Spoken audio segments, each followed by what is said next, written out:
Damn, right there. What's going on, people? What is going on, man? This is your boys, the heavy hitters, the full heavy hitters this time. As you see, I'm your boy, 6-man KStylzz. I guess you could say I'm back. What Cam Newton say after Carolina won? I'm back. But as you see to my stage right over here, you see this crazy fool right here, as you know him as the mad scientist himself. Yeah. Mad Mike Sports, the great one. And as you see at the bottom of me, we know him as the minister. The calm before the storm. Jude. Talk. Sports. Hey, guess what? We have another one of our AFN brethren here joining us tonight.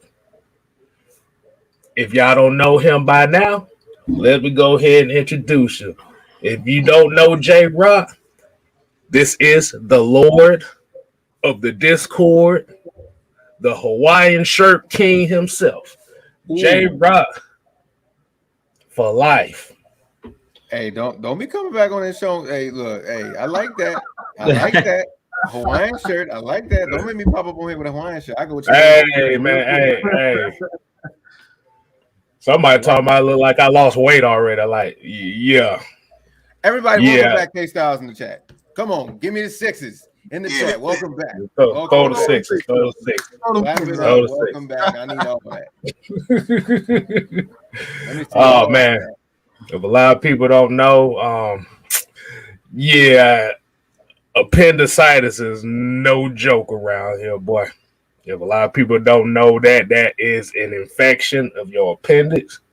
And the problem was my appendix blew up like this.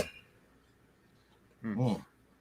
Which if I didn't catch it in time, that bitch would have ruptured inside my system. And that's a whole other problem. It might not be no KStylzz anymore. Let's just say that. So,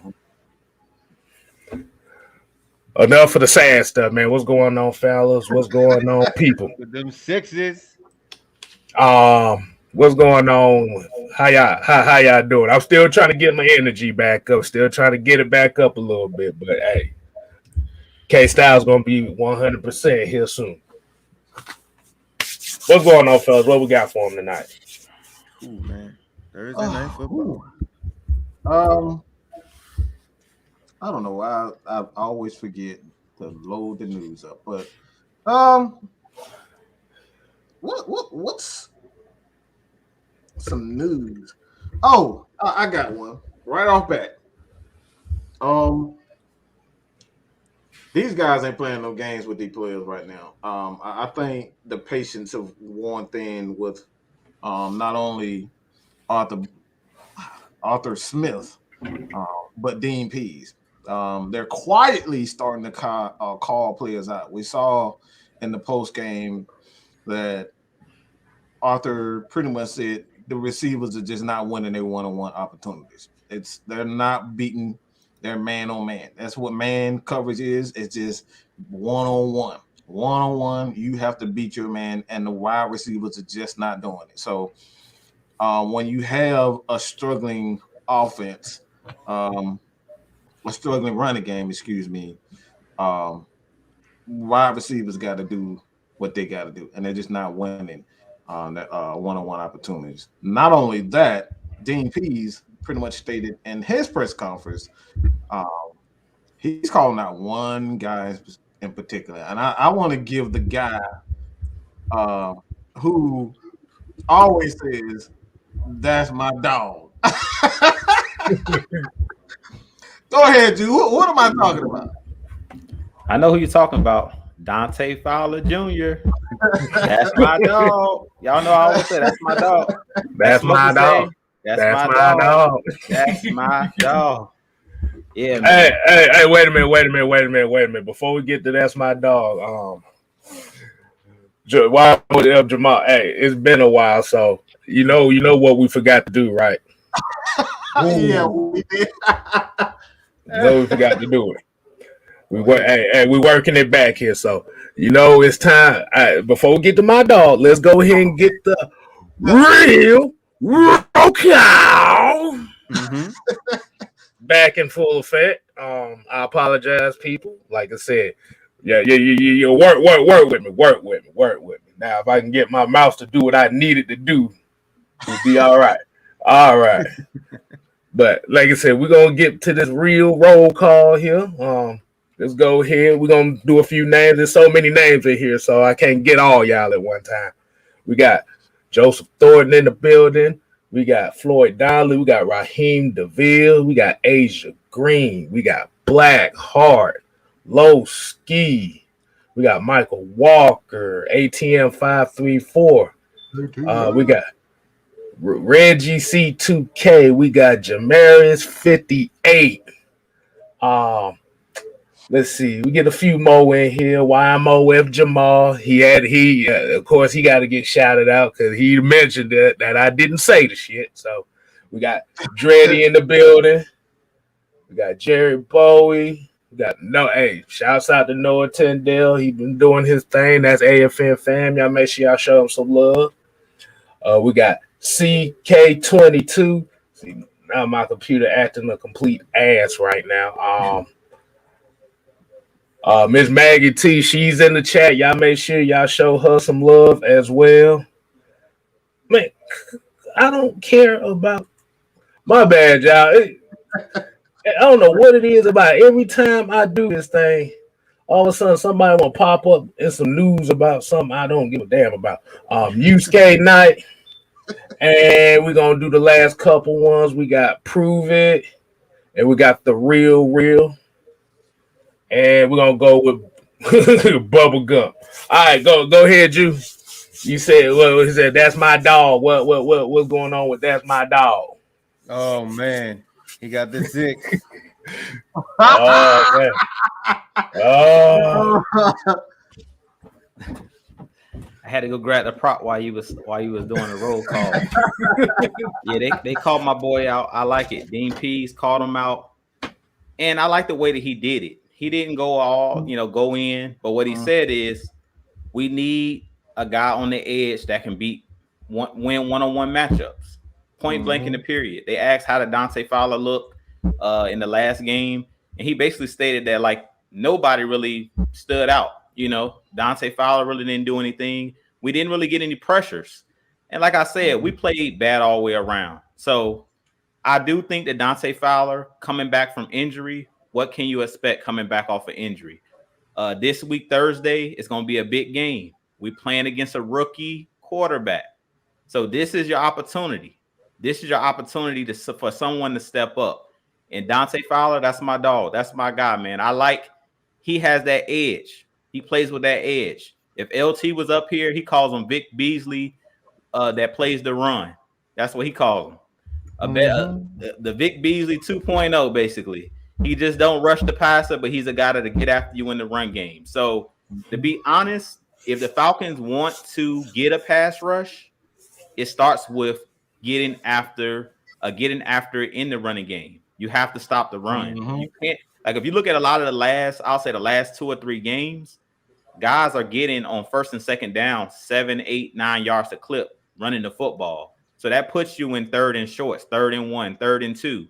You can't rush the passer when it's 3rd and 2, really, because it's so short. The playbook is wide open where you can throw the ball or run the ball. So really what we have to start doing better before we even talk about getting after the passer, we have to play the run better, point blank in the period. Like you don't get the rush. Rushing the quarterback is a privilege. You don't get a chance to rush the quarterback if on first down you're allowing teams to get 7 to 8 yards a clip, and you're every time in 3rd and 3, 3rd and 2, 3rd and 1.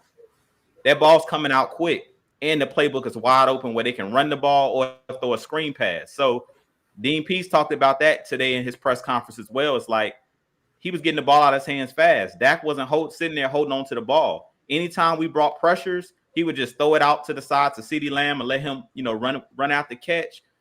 It was only one play where I seen we brought pressure and Dak held onto the ball. He just kept backpedaling until CeeDee got open, and that was on that corner route when he scored on Avery Williams. He just kept fading back, and he knew exactly where to go with the football because he realized that we were bringing pressure. So Dante Fowler, that's my guy. I do think that he can beat one-on-one matchups. He can win one-on-one matchups, but it really starts with stopping the run. And it's going to start with Anthony Rush, and it's going to start with Mike Pennell Jr. I'm getting tired of seeing Tyler Davidson starting in these games.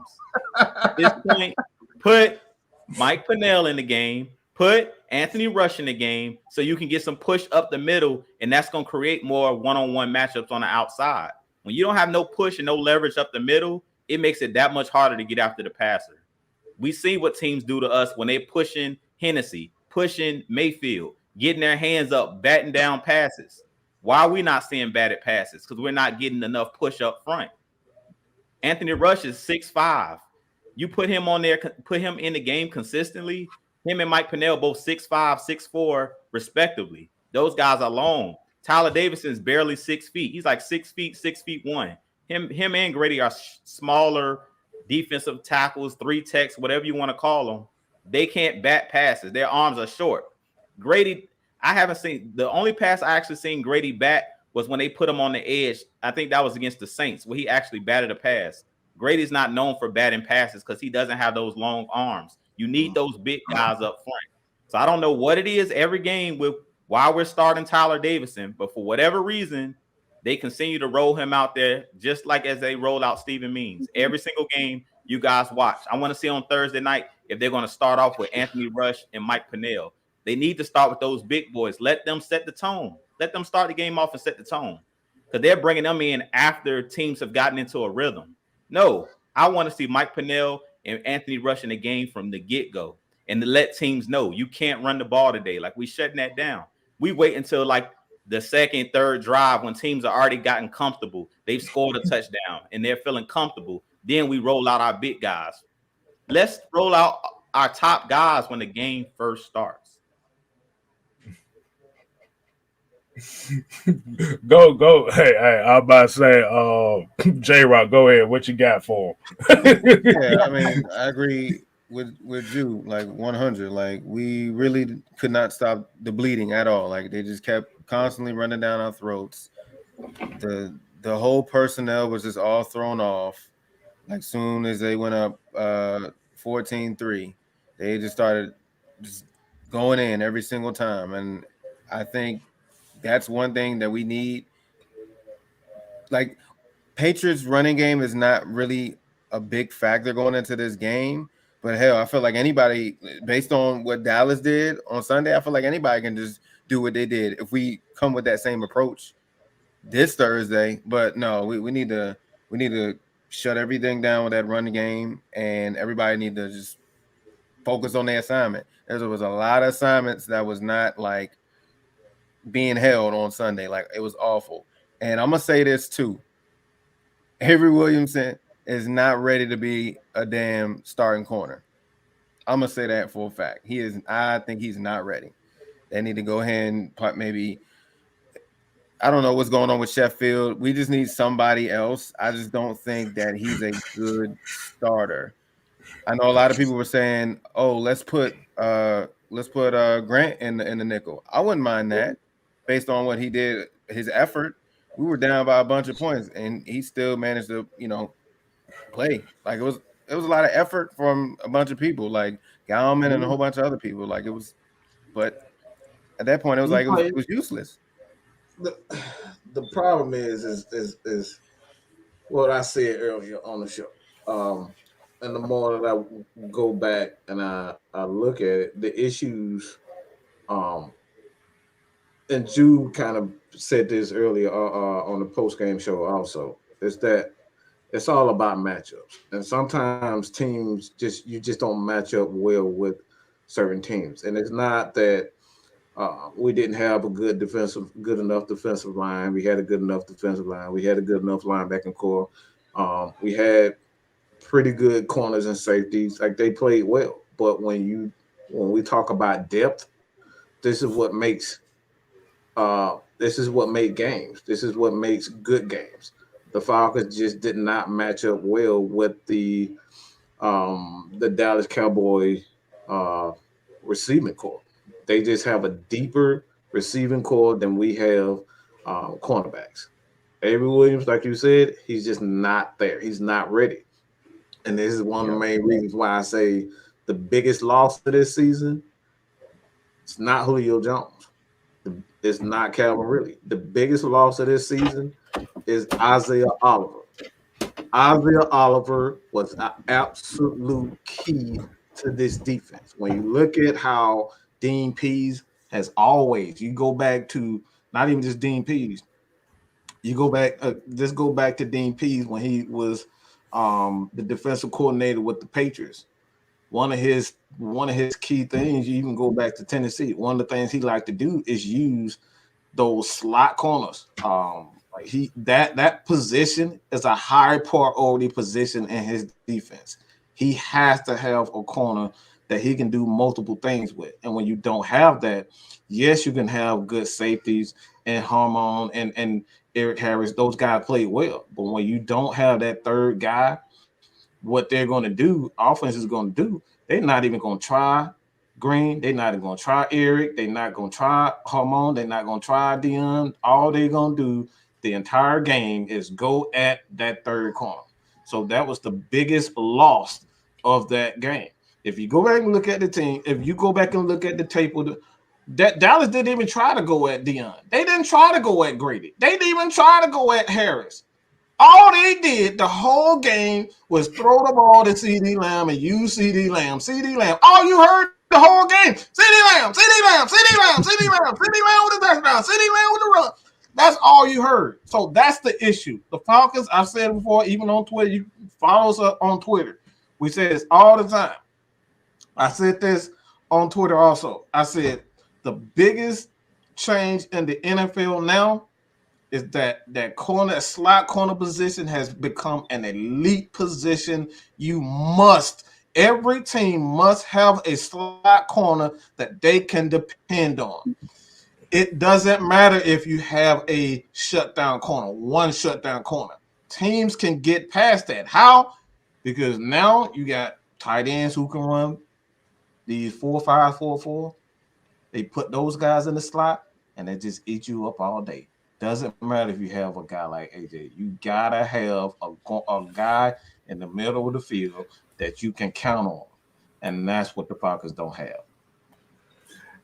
I was just gonna say that catch when you were saying about Richie Grant. Where Jalen Hawkins been at? Shit, that's been the main guy getting you. He was actually hurt. He wasn't in the game, and that's one of the reasons why. Yeah. Because like you said, you got to have somebody that's out there in that secondary that can make plays. Because AJ Terrell is not getting tried, so who's gonna step up? And I actually read something, KStylzz, that I know a lot of people was like, oh, you know, what did AJ Terrell do that day? I mean, I think he only allowed like 2 catches for like 19 yards. I've read he didn't, you know, I'm not worried about AJ Terrell. I think AJ Terrell is already solidified.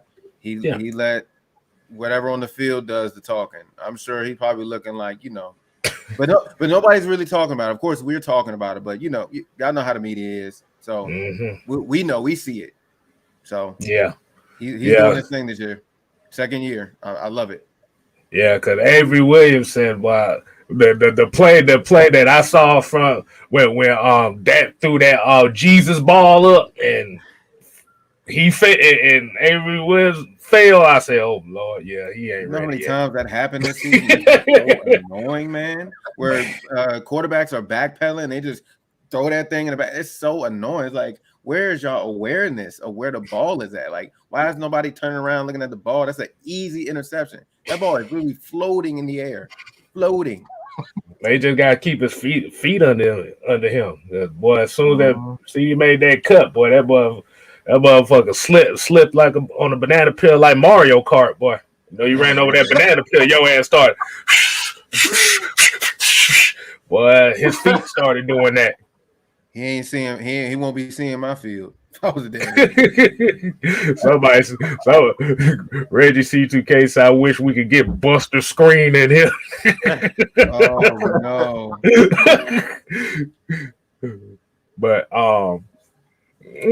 But so outside of that, man, what we think about this matchup coming up Thursday? This is what people want to hear today. What y'all think about this? I'm gonna tell you what I'm thinking about it, KStylzz. Oh, they got your man over there with the Pats. The guy you wanted us to draft, Ramondre Stevenson. He just went crazy last week. He's on my fantasy team. He went crazy last week. Yeah, he on my fantasy team too. So I know he a problem. He's a problem. So that's my boy right there too, man. I was just talking about stopping the run. That dude is like 30 pounds, 235 pounds. So we better get ready for a bloodbath. This is gonna be a game that's the Patriots are a really physical team, a big team, physical, and they've always had big teams, big in the trenches on the defensive line, offensive line, and they're a run-first team. Like everybody's talking about Mac Jones, but it's that running game, that three to four-headed monster. We all know that New England loves to run that 3 to 4-headed monster out of the backfield between Damian Harris, between Ramondre Stevenson, all of those guys they got over there. We're going to have to be ready to stop the run. So I hope we don't see Tyler Davidson roll out there when the game first starts. Like we need to set a tone. We need to set a tone. Like we have to come out and stop the run. That's going to be the number one thing in this game. Is stopping the run. And then on the offensive line, Matt Judon. Wherever he lines up, I think they say he got like 9 or 10 sacks already this season so far. The former Baltimore Ravens defensive end / outside linebacker. We got to look out for him. He's wearing the number 9 now. He's the guy that we got to circle on our scouting report. He's the guy that has been getting after the passer. Wherever he lines up, we got to circle. He got to be, all eyes got to be on him because he's the guy that's been getting off on that defense.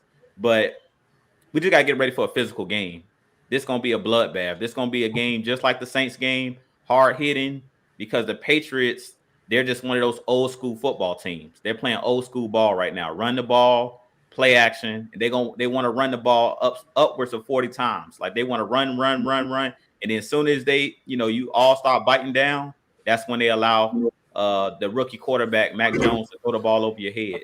And the kid Bourne that they have over there, who did that double move against Dallas, he's the guy that's been getting a lot of big plays. Between him and Nelson Aguilar. We know Nelson Aguilar, he's sometime as far as catching the ball, but he does have Bourne. So in this game, it's going to be important. It's going to be important to stop the run. That's the number one thing in this game is stopping the run, and we're going to have to run the ball. So Mike Davis, where are you? We need you, bro. We need you to step up because CP, he's not playing. Like I know they showed him at practice and all of that, and I was like, I love the gamesmanship. We know that CP's not playing Thursday. If we're smart, he shouldn't play in this game. So Wayne Gallman, I want to see some Quadre. Like put Quadre in the game.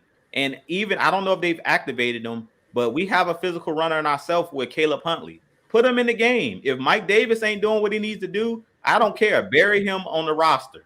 I'm tired of seeing 18 yards a game. I'm tired of seeing below 50 yards rushing. Like that's unacceptable. We need to be like the Patriots. If we got to go 3 and 4 deep as far as running back to find out who the hot hand is, let's give these guys 10 carries each. We need to figure out who's the guy at that running back spot because Mike Davis, he's not cutting it.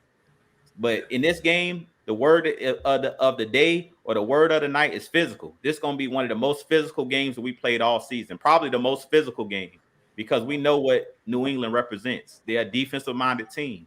And they believe in running the football. So if you come in here being soft, you thought we got ran through against the Panthers. It's gonna be 10 times worse if you don't come ready to play.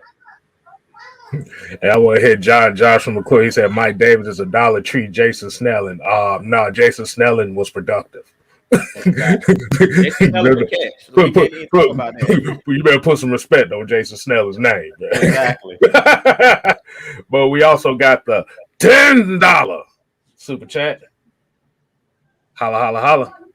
GD said Dak exposed the entire Atlanta defense. CeeDee Lamb only had 6 receptions. Dak completed 28 passes to 10 different receivers. New England will expose them also. But you also got to remember, Dallas's offense is way more explosive than what New England has. New England can be explosive, but that's not what their team is built on.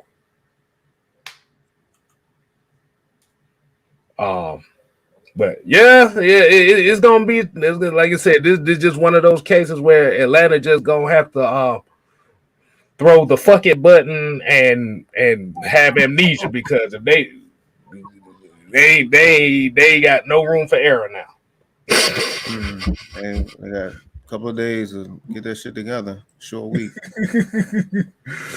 Oh man. So looking at some stuff here. Matt Judah is gonna have to get blocked this game because this dude has 9.5 sacks right now.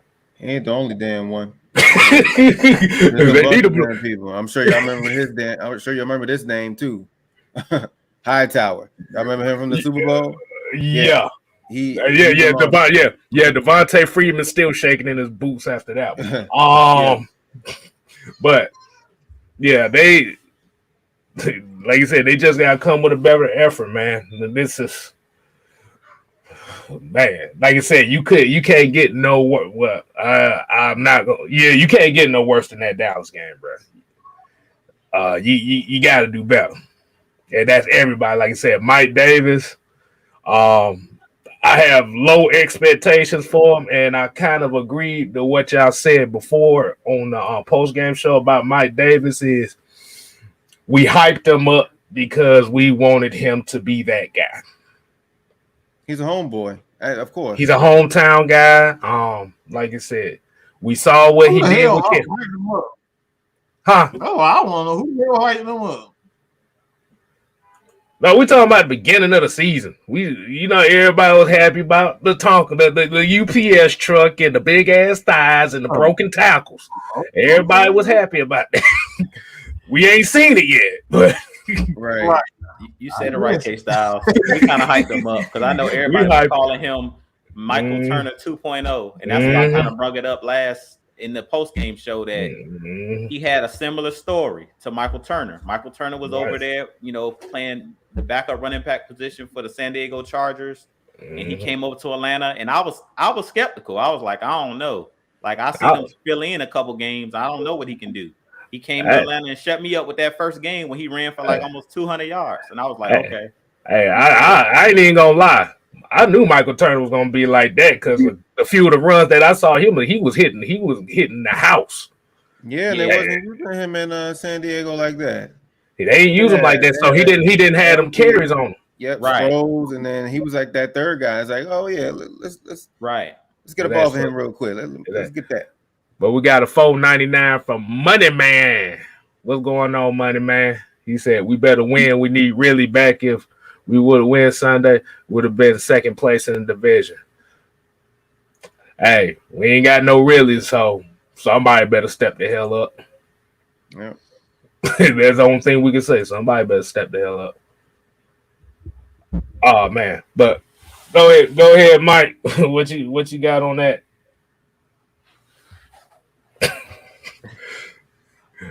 Okay, that look says everything. Go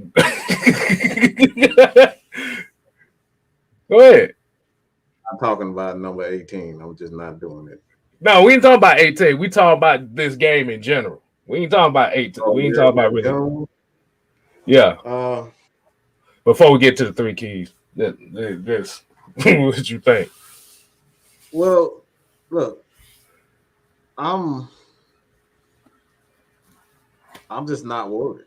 I'm just not worried. I've already seen what I needed from this coaching staff. The thing is that you gotta give teams, room for error. I keep saying this over and over again, and I don't know why no one just continues to go over everybody's head. That fucking piece of trash head coach in Los Angeles, this bitch ain't did nothing since he got there. He done had a quarterback. He done had Deshaun. He done had OBJ. He got Matt Stafford. He had Todd Gurley. He got Aaron Donald. This dude had they giving him everything. They done traded for dang on Jalen Ramsey, Miss Thing, and they still suck. They still losing games that they shouldn't be losing. And we complaining about the Falcons losing one game in embarrassing fashion. We're good, people. Arizona Cardinals have one of the best wide receiver cores in the league. Rondale Moore, AJ Green, Christian Kirk, Zach Ertz. These are some great receivers. And they scored 10 total points. And we are complaining about the Falcons getting their ass kicked one time. We are good. Calm down, relax. It's a process. We're literally playing with absolute, and this is no disrespect. And I'm just gonna say it like this: we're playing with Ridley is not playing. There's no Julio Jones. We're playing with a rookie tight end who's like essentially a tight end / wide receiver, and he's learning how to run routes in the NFL. All right, we got Zacchaeus, who's an undrafted free agent. Russell Gage, I think he's like a 5th round pick. Mm-hmm. We have Tajay Sharp, who is I don't even know if he got picked. I don't know if he got picked, but we're talking about and you got Christian Blake. These guys, who the hell are these guys? Now, one of you guys, when you open up, man, and say, look, I'm about to start a franchise, I can guarantee neither one of you, nobody gonna pick any one of those Falcon players. I can guarantee you that. So if we're playing with that, we fine, bro. It's just a matter if we're playing with that, and these guys have already equaled the win total of all of last year. I'm not worried about this coaching staff. It's only a matter of getting more talent. And when we get more talent, you're going to see this team improve. We're going to see the 300 games. You're going to see the 400-yard games. You're going to see the 150-yard rushing, for running backs.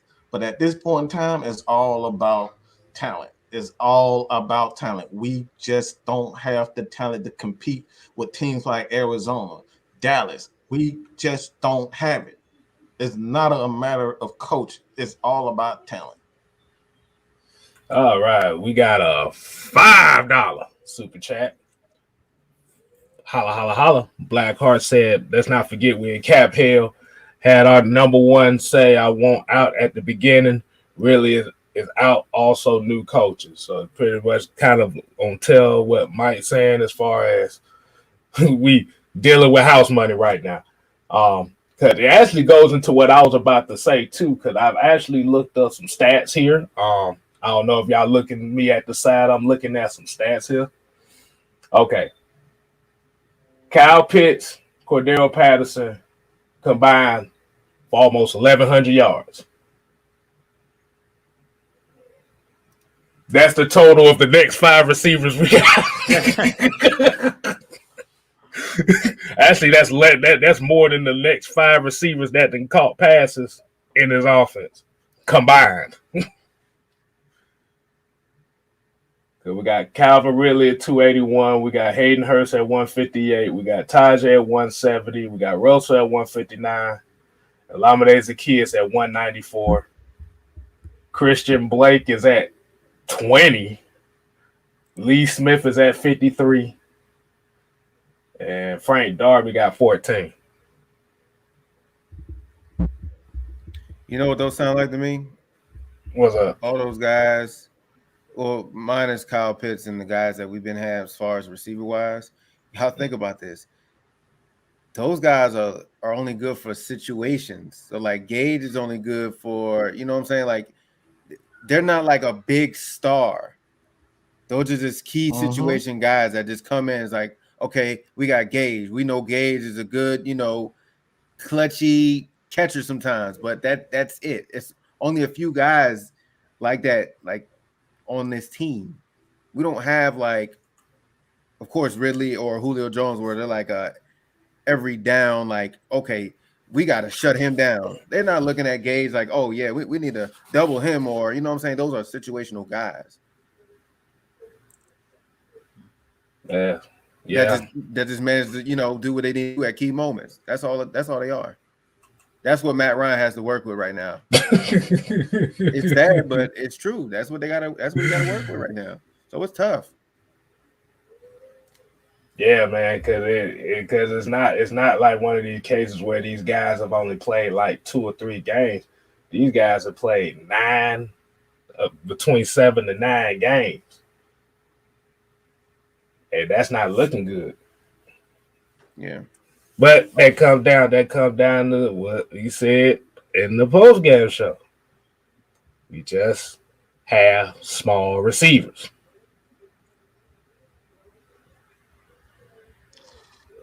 So hold on, let me just real quick.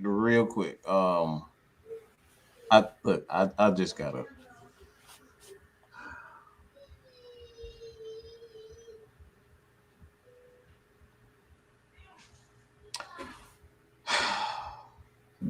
People.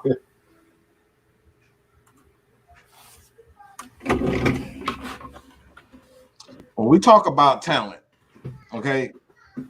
When we talk about talent, all right, it's not all about money, ain't about draft picks. It's about getting those guys who fit your scheme. You can get these guys in the 1st or 7th round, but these guys have to fit your scheme. All right? So let's just stop with the money, okay? Let's stop with the money. Tom Brady is regarded as the GOAT, and they found his ass in the 6th or 7th round, okay? What? But he became one of the greatest not because he could throw the deep ball, not because he was incredibly accurate.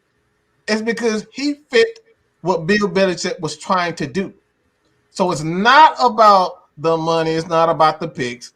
It's about deciding what your scheme is, and drafting guys that fit the scheme properly. That's what we're talking about. That's the reason why we look at Dirk Cutter and it's like, okay, what are you trying to do? 1 year is you're trying to throw the ball deep, and then you bring in y'all bringing out all these running backs, and then you don't use the running backs.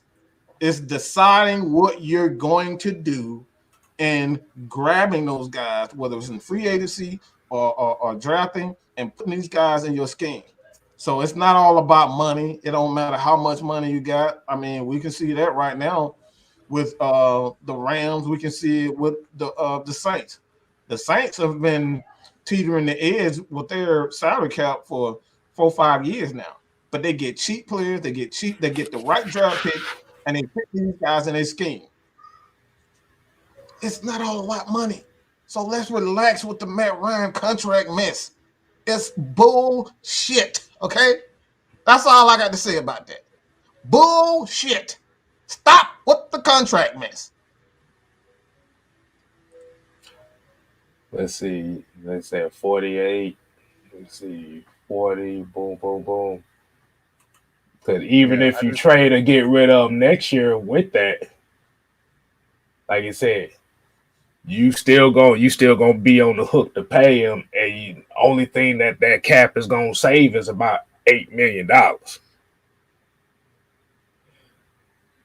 So, like I said, the thing about like Mike just said, you got one of the GM assistants as the GM for the Falcons that had been dealing with salary cap hell for the last 9 years with New Orleans.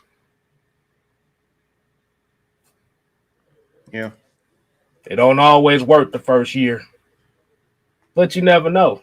Because right now it look like the only dead money hit we gonna have for next season is Julio Jones. As of right now, I'm just saying. And that's for 15. So what y'all gotta say on that? I'll just say this. From what Arthur Smith is working with what this coaching staff is working with, as far as the players that they kind of just inherited, they're doing a good job. Like we're in the hunt. I think so too. You know what I'm saying? We're in the hunt. We've, as Mike just said, we won 4 games all of last year. We've already won 4 games this year. So this is a win. This season already is a win because you're already seeing improvement. You're already seeing that these guys know how to develop guys. We are going to have to give them time to build this roster.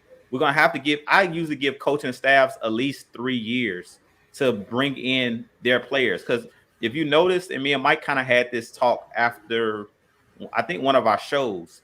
If you guys notice, they're starting to phase out the DQ and the Thomas Dimitroff players. If you look at the defensive line, cutting JTM, bringing in James Valters, bringing in Anthony Rush, bringing in Mike Pennell Jr. They're slowly but surely is phasing out the John Kaminsky's. And they're doing it with the little money that they have. Too. All of those players that were here, those smaller defensive linemen, they're getting slowly but surely getting phased out, and they're building a whole new defense. They got rid of all of the safeties that were on our team last year, pretty much. All of the corners that were on our team last year, pretty much. Other than AJ Terrell, they flushed this whole team. Darquez Denard, they got rid of him. Rico Allen, they got rid of him. Keanu Neal, they got rid of him.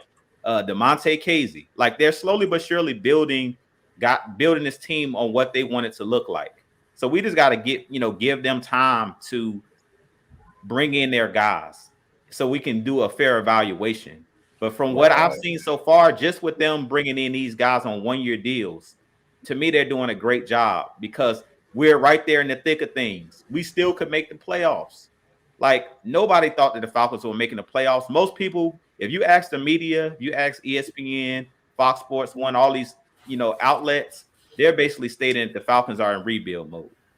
If you go turn on your TV, a lot of them are saying, go ahead and trade Matt Ryan to a contender and just go ahead and just do the full rebuild. Because the Falcons, in their minds, the Falcons are rebuilding at this point. In my estimation, just looking at the record, this is not a rebuild. Teams that are rebuilding are like the Jacksonville Jaguars, the New York Jets. You got 1 win or no wins. Those are teams that are rebuild. This team is actually competing week in and week out. That was the first game that we actually just got blown out the water. Pretty much all of the games have been competitive. That's all you can ask for as a fan base. Until they can bring in the guys, until we got some cap space, and until they can bring in and draft the guys and pretty much overhaul this whole roster, we just got to be patient. I know we want the instant gratification, but at the end of the day, they're doing the best they can with what they have. And to me, they're doing a great job. Like I said, we seen last year, Dan Quinn, I think, was in year 5, and we were 0-5. That's the reason he got fired. So they already doing better than him. And I said this in my video earlier. If you look at this team, after every loss, we bounce back with a win. We haven't had no losing streaks. Like, we know when Dan Quinn was here, every season we would have that losing streak. It'd be like 3 or 4 games in a row we would lose. We're not seeing that out of this regime. Already we're seeing they lose a game, they bounce back the next week, they correct those errors. The first game of the season, it was a ton of penalties against the Eagles. The next week, they cleaned up those penalties. So we're seeing that these guys know how to make the proper adjustments. We know with Dan Quinn, we would lose the same way week in and week out. We've seen it over and over and over again. We would lose the same exact way. So I just love what this coaching staff is doing. We just got to be patient. Like I said, just be patient. All we can ask for right now with the guys that they have is just go out there and compete, and let's see some competitive football. Yeah, we want to win, but at the end of the day, go out there and let's see some competitive football. Because last year, let's be honest, we lost so many games based off of coaching. It wasn't really even the players. It was just bad coaching. Poor clock management, not recovering onside kicks. That's all coaching. That's coaching. So from what we're seeing last week, we just got outclassed. Let's just be real. We got outclassed. I don't care what you do. Like, I've been seeing crazy stuff on Twitter where you could have put AJ Terrell on CeeDee Lamb. That doesn't matter. Dak Prescott is a 6-year quarterback. He understands if you travel with AJ Terrell, he's gonna throw it to whoever Avery Williams is covering. If that's Amari Cooper, he was gonna throw it there. If that was Michael Gallup, or Fabian Moreau. Yeah, exactly. They were just he was legitimately targeting those guys. So it ain't nothing you can do. Like, if it would have been any other guy, they got 3 all-world receivers over there. So at the end of the day, unless you got 3 all-world corners, it was no way around that. You're gonna die one way or the other. So Yeah, so we got to get over that, thinking that it was a way around it. It's not the scheme, it's the players. Like we're seeing it. It's not the scheme, it's the players. So let's just chill out and let's just sit back and trust the process. Just sit back. We see that these guys know what they're doing. They already got 4 wins. Sit back and trust the process. We're going to get some wins, but we got to let these guys slowly but surely build. They inherited Dan Quinn's mess. Like, I don't get these fans giving Dan Quinn credit for last week. These are Dan Quinn's players. He left us in this cap. He was a part of this. Yeah, exactly. Why do you think he took some of our players to bring them over to his team? Exactly. Right. Like, he took 2. Exactly. These small players we're talking about. This was his team. These no nose tackles is a part of Dan Quinn. Like, this is his team, bro. So basically, what you said is Dan Quinn was a deadbeat dad. Let's just say this. He didn't look. Let's just say it like this. He was one of those dads that he ain't leave us with no wealth. He ain't leave us nothing. He ain't had no Damn, that's terrible. He ain't leave us with nothing, bro. He ain't leave us nothing. When he passed away, he ain't leave us. Hey, look. Not even a pack of noodles. Look. See all these quarters. This is all we got left in the Falcons salary cap. Oh man. This is all we got left to sign another player. It's about 45 quarters in here or something like that. So hilarious. That's hilarious. And I think that it's not just Dan Quinn. Thomas Dimitroff is a part of this. Thomas Dimitroff was supposedly managing the money. So we're going to blame Thomas Dimitroff too. He always skate out somehow, some way. Thomas Dimitroff, he left us in this cap hell, but Dan Quinn allowed him to bring in these smaller players. And he didn't push back. If he didn't draft these guys, he didn't push back. So he's still getting some of the blame. Because as a coach, you can't allow this to happen. It was the reason Jimmy Johnson got fired in Dallas, because he won't take in no mess. As a head coach, at some point you got to push back. If you get fired because of it, oh well. But I'd rather you push back and don't sit there and take, these players, man, these bargain. We seen it over the years, man. I don't have to go into it. I don't think y'all want KStylzz to go digging back into our draft history. Look, right? I'm still recovering. So I don't think I even want to go down that road right now. I think we might have something here, because people talking about if Dan Quinn was a Rolling Stone. Proven said Dan Quinn was a Rolling Stone. Oh man. Drew State. He said deadbeat Dan. Boy, you take that motherfucker to the Maury Povich show, boy. I'm telling you, man. But he is the dad. If you have not already, check us out on Twitch. We're about 3 away, J-Rock, right? 3 away from 50. If y'all can go on Twitch right now, I'll drop the link in the chat. Go follow us on Twitch. We are 3 away from being an affiliate. And once we get an affiliate, I'm gonna say this one time, and I don't know if I'm gonna say this the last time. So y'all might as well archive this live right here. But if y'all can, this is for anybody. Y'all know y'all mess with y'all bang with us real heavy. If y'all can get this man, the one that's above me, if y'all can get him do the eyes so they can see an example. If y'all can get Mad Mike a screenshot and send it to me, I will pay y'all. Y'all hear me? I will pay y'all. Listen to me. I will pay y'all.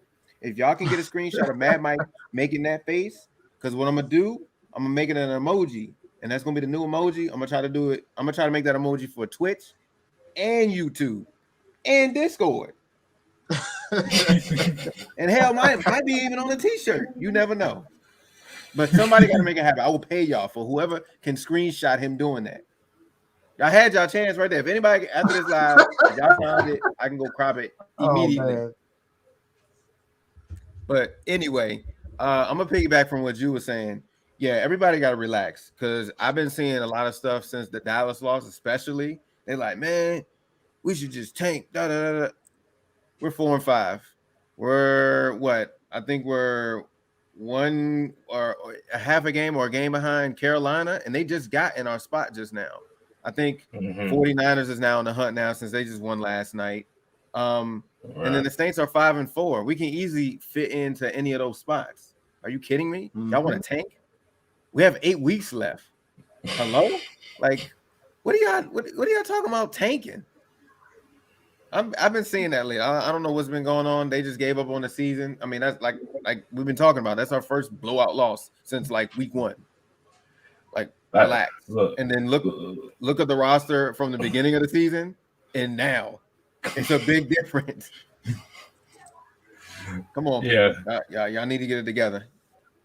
I think tanking is for. I think the people that talk about tanking is the ones that want to see the team lose, so it gives them an excuse to move on from Matt Ryan. That's really what that comes down to. They can keep but I mean, hey, but boy, if you get that emote or something like that, like you said, make that a mask or something and just put it on the show one time. That's gonna be funny as shit, bro. I can't wait. Somebody, please, anybody in the chat, if you're watching, there's 156 people watching right now. I know y'all hear me loud and clear. If y'all can get Mad Mike, Googly eyes, like if y'all got a screenshot, I will literally put it on Discord, YouTube, on a T-shirt, wherever. Please, somebody, I will pay y'all. Oh man! And I will shout you out on the next show. But somebody, please screenshot it, please. If y'all catch them, screenshot it. Even if you got it on your phone, I'm sure y'all got iPhones, right? Y'all know how to do the screenshot. Never mind, I'm not even gonna get into all that. Just somebody, please do it. Let's see. Yeah, because I was looking at the cap number for next season. Did you know Tyler Davidson's cap number is at $5 million next year? That's all. What do you mean that's all? I'm surprised it's that high. The way he been playing. That's all. Because we paid him a lot of money. Like for what? Yeah. But oh yeah. Oh Lord. She said don't let me. Yeah. Oh my God. Somebody please don't. Please don't. That thing be on a billboard in downtown Atlanta. Maggie get her hands on. You're right about that. Be riding down 75. All you see is a big ass thing. And small letters, Mad Mike. Then he gonna say Mad Mike like, so y'all think y'all finna come in my city?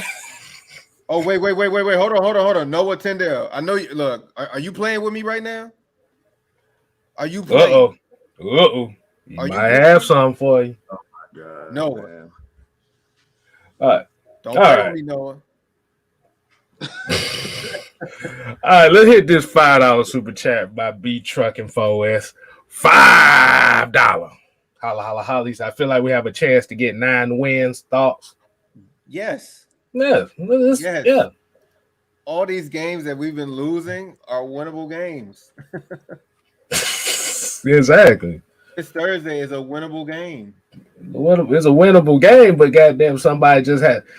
Speaking of that, and I know we didn't really get too many in the 3 keys. We kind of hit that earlier anyway, because we know at the end of the day, somebody just got to step up. It's either step up or you get stomped on. Mm-hmm.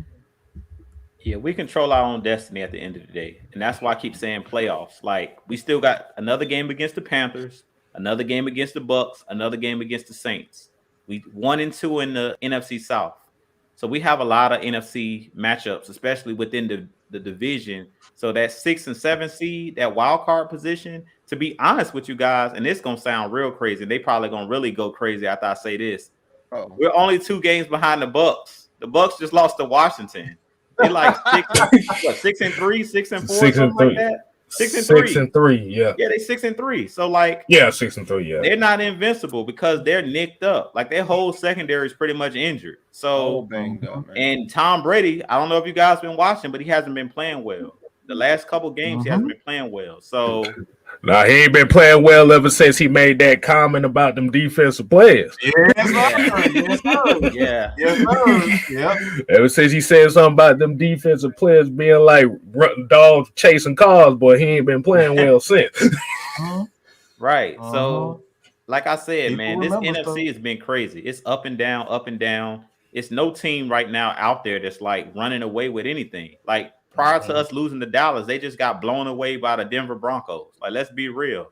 Like, it ain't no team out there that's above reproach right now. So we just need to chill and let it play out because we really don't know. Like I said, and this is something Arthur Smith and this coaching staff have been saying, the NFL will humble you real quick. The NFL will humble you. So don't think because you get a win one week or you blow somebody out one week.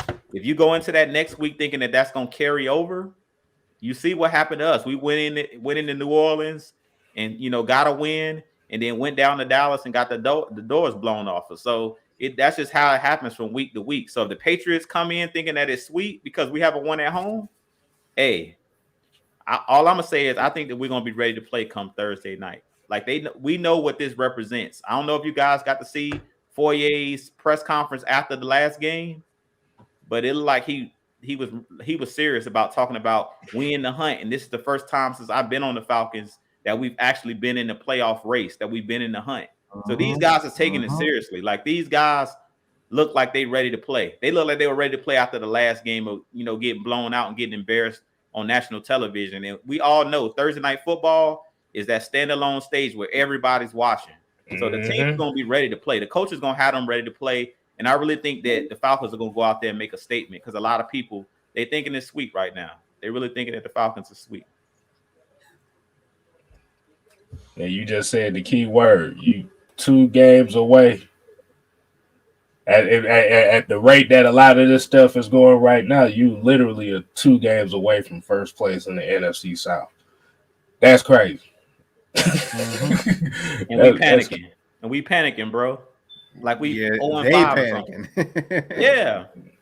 Well, I'm saying the Falcons Nation is a lot of people are panicking, and I'm like, I don't see why. You know what I'm saying? We chill. We always chill, but they're panicking like this is last year. Last year was a time to panic because we were just like losing every single game. This team is actually competing. So I'm like, let's give these guys a chance. Like we lose one game and it's like, oh man.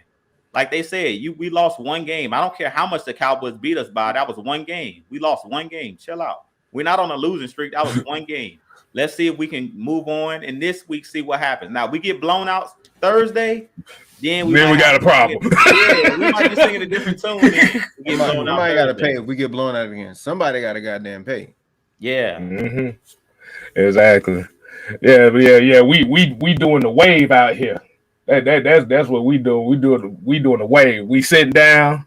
Wave, yeah, we win. Then we back down like, oh, they lost. Like, nah, I can't have that, boy. That's bad. That's bad for your mental.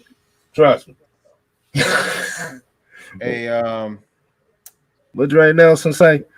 Is this is a rebuild year? My problem is the coach said before he got hired, he told Arthur Blank that we can win now. Your worst is your bones, facts, and lies. So basically saying you're calling him a liar, even though he's already won 4 games out of 9. You tell me where's the lie right there. I got that. Team that literally what 7th or 8th place. I believe 8th. I believe it's 8th. The 8th spot in the playoffs. So we're talking about like what lie are you referring to? Like I think a lot of people think this 4-5 record is really a 1-8 record. I think that's their mindset is this team is 1-8. Yeah, I think they wanted to see it because they want to see Matt Ryan gone and they want to see a rebuild. But guess what? Just like you said with Foyer ain't trying to hear that shit, man. Foyer don't care. And they think it's so easy to get rid of Matt Ryan. It's crazy. And what do you say? In order to rebuild, you gotta have what? Money. And we ain't got none of it. We ain't got no cash. We ain't got none. So This is all we got right here. This is all we got. No damn coins. Look, this is barely enough right here. KStylzz, we finna rebuild on a bunch of 1 year deal, guys. Hey, look, the Falcons gonna be the only team in NFL history in the next couple of years. Their whole team is gonna be up for free agency. You get a 1 year deal. You get one, and you get one. Exactly. Hey, real quick. Shout out to Noah because when I'm about to show y'all, Lord, you gonna run away from the camera?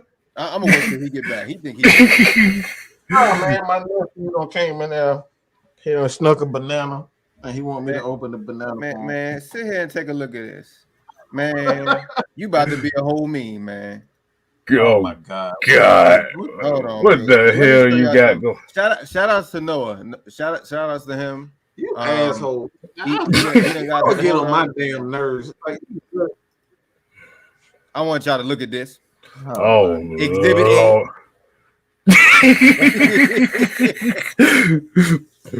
So Boy, he look like his nephew done stole change out his damn drawer or something like that. This is what I wanted. This is it. This is all I need right here. Shouts out to Noah for that. No, you done messed up, man. You about to make my God. Yeah. So what KStylzz said, we're gonna put that on a whole billboard. Atlanta Falcons Nation. Fuck out my city.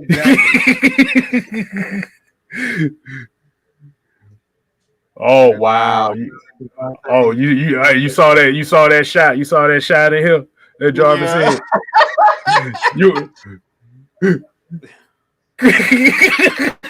Oh boy, Devontae crazy as hell. Wow. And Noah's funny. He said, "I heard money involved." Yo, y'all, that's funny. I told you when money involved, that's up to you. Wow. Jarvis said, "Tell Aaron not to be hiding when the Cowboys lose." Trust me, we're gonna invite them on after when they lose again. We're gonna definitely invite them on. He's not gonna come. He's not gonna come. Look. We ain't even gonna worry about him. Like at the end of the day, I'm not a bully. I just correct when you're wrong. That's it. That's my job. If I see some bull crap, you know it's not true. You and I know it's not true. First of all, let me just say this. Look, I know we're gonna get but when we talk about when you are a content creator, this is what we're talking about. I just gotta call it out. I just gotta call this out. You're not gonna tell me, and this guy been in the game for 10 years. He been doing this way longer than I have. And like I said, I've had him on the show. I respect him. But you're not going to tell me as a content creator and as a Falcons fan that this team is capable of scoring 23 to 25 points a game with these fucking receivers, without Julio Jones, without Calvin Ridley playing, that these guys are capable of scoring of getting open consistently. And these are the things that we're talking about. We expect those guys, Zacchaeus, all these guys barely 6 feet.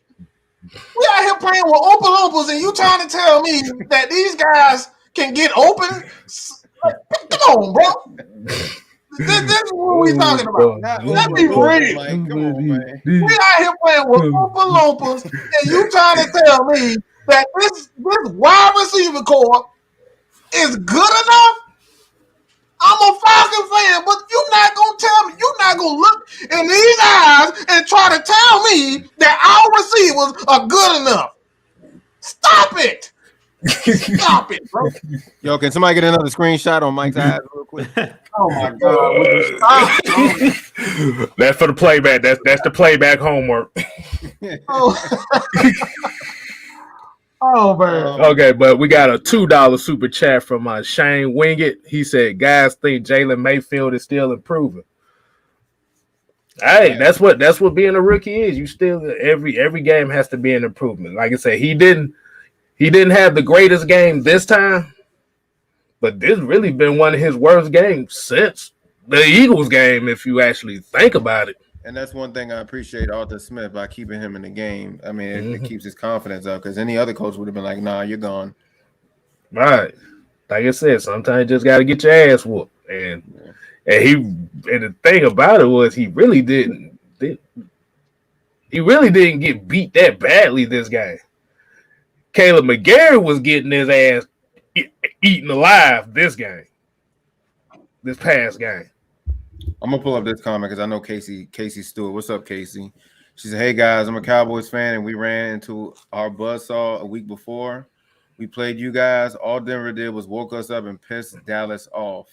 Use this loss to your advantage." Oh yeah. Oh, we live it right now. Mm-hmm. The problem is we use it to our advantage. Hell, we got to use it to our advantage against our own damn fan base. That too, because who knows? Thursday night it might be full of New England fans in that. But please, I get a look. The Falcons play 17 road games a year. Let's be honest with you. They play 17 road games a year. So you tell me we ain't got no damn stadium? Nah, our stadium is meant for the opposing team. I told you, I got people that work down there. They be telling me the numbers. They be like, shit, it'd be 60-40 opposing team every home game. I wonder how much the tickets for this Thursday game. I didn't even think about going. Shit. They said the last time the stadium was Falcons advantage was the NFC Championship game. That's what I was told. So. Yeah. When they heard Michael Vick was gonna be I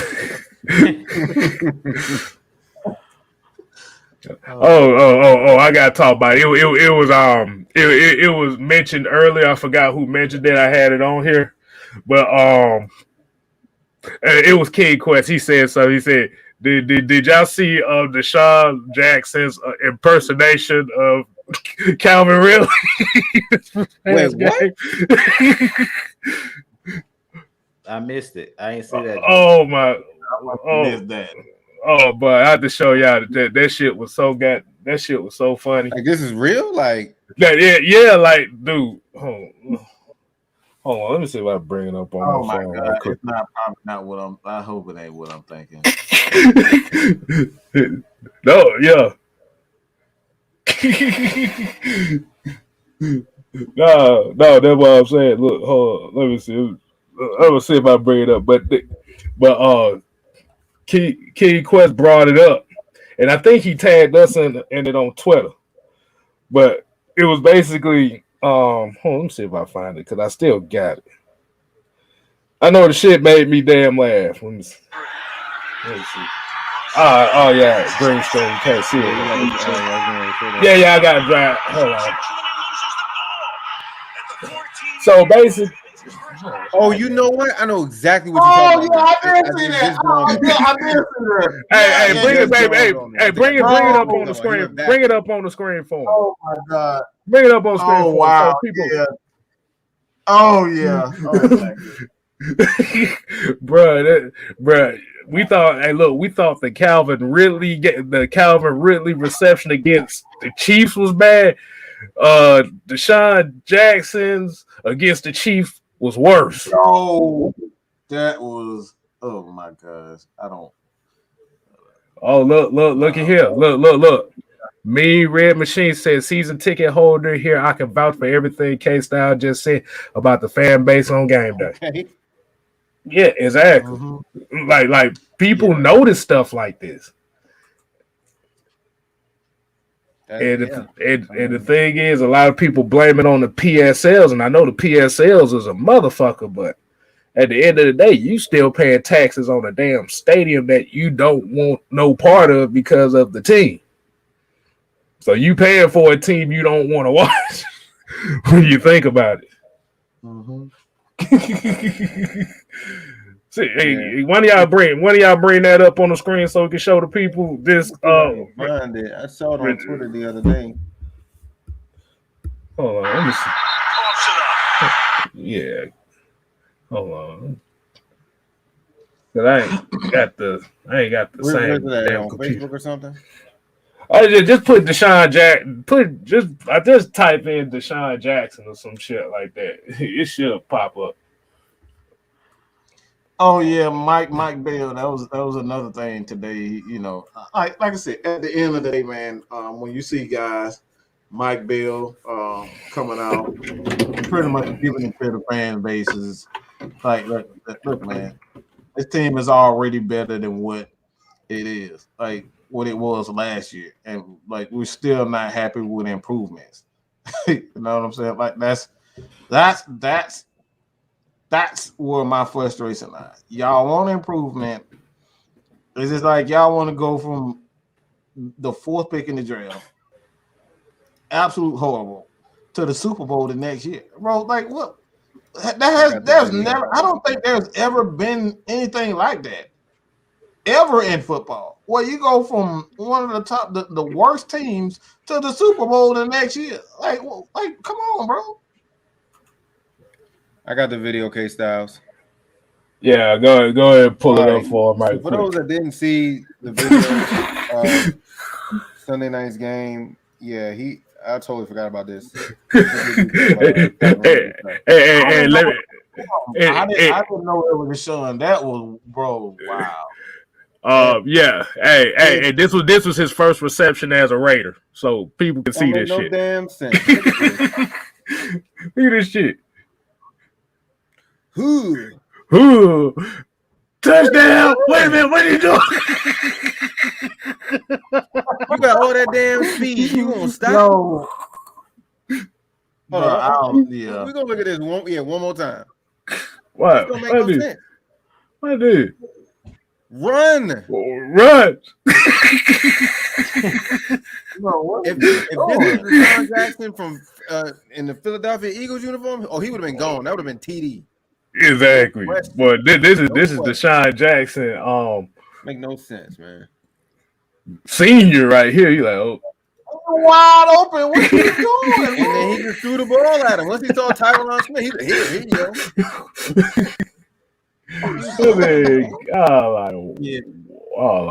wow.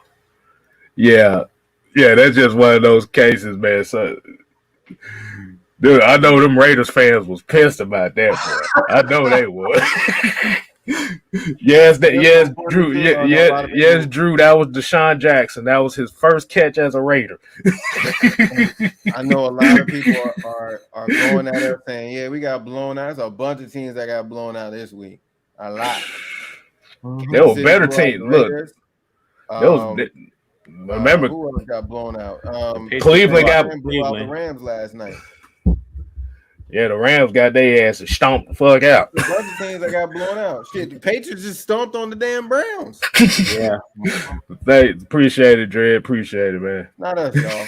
I can't just completely throw us under the bus. But of course, it's Atlanta going against a real popular media team like Dallas. So obviously that's the only way we're going to get like a look when we go against another, Yeah. This is how it is. This is how sports is. Nah, this is why we're all here, though.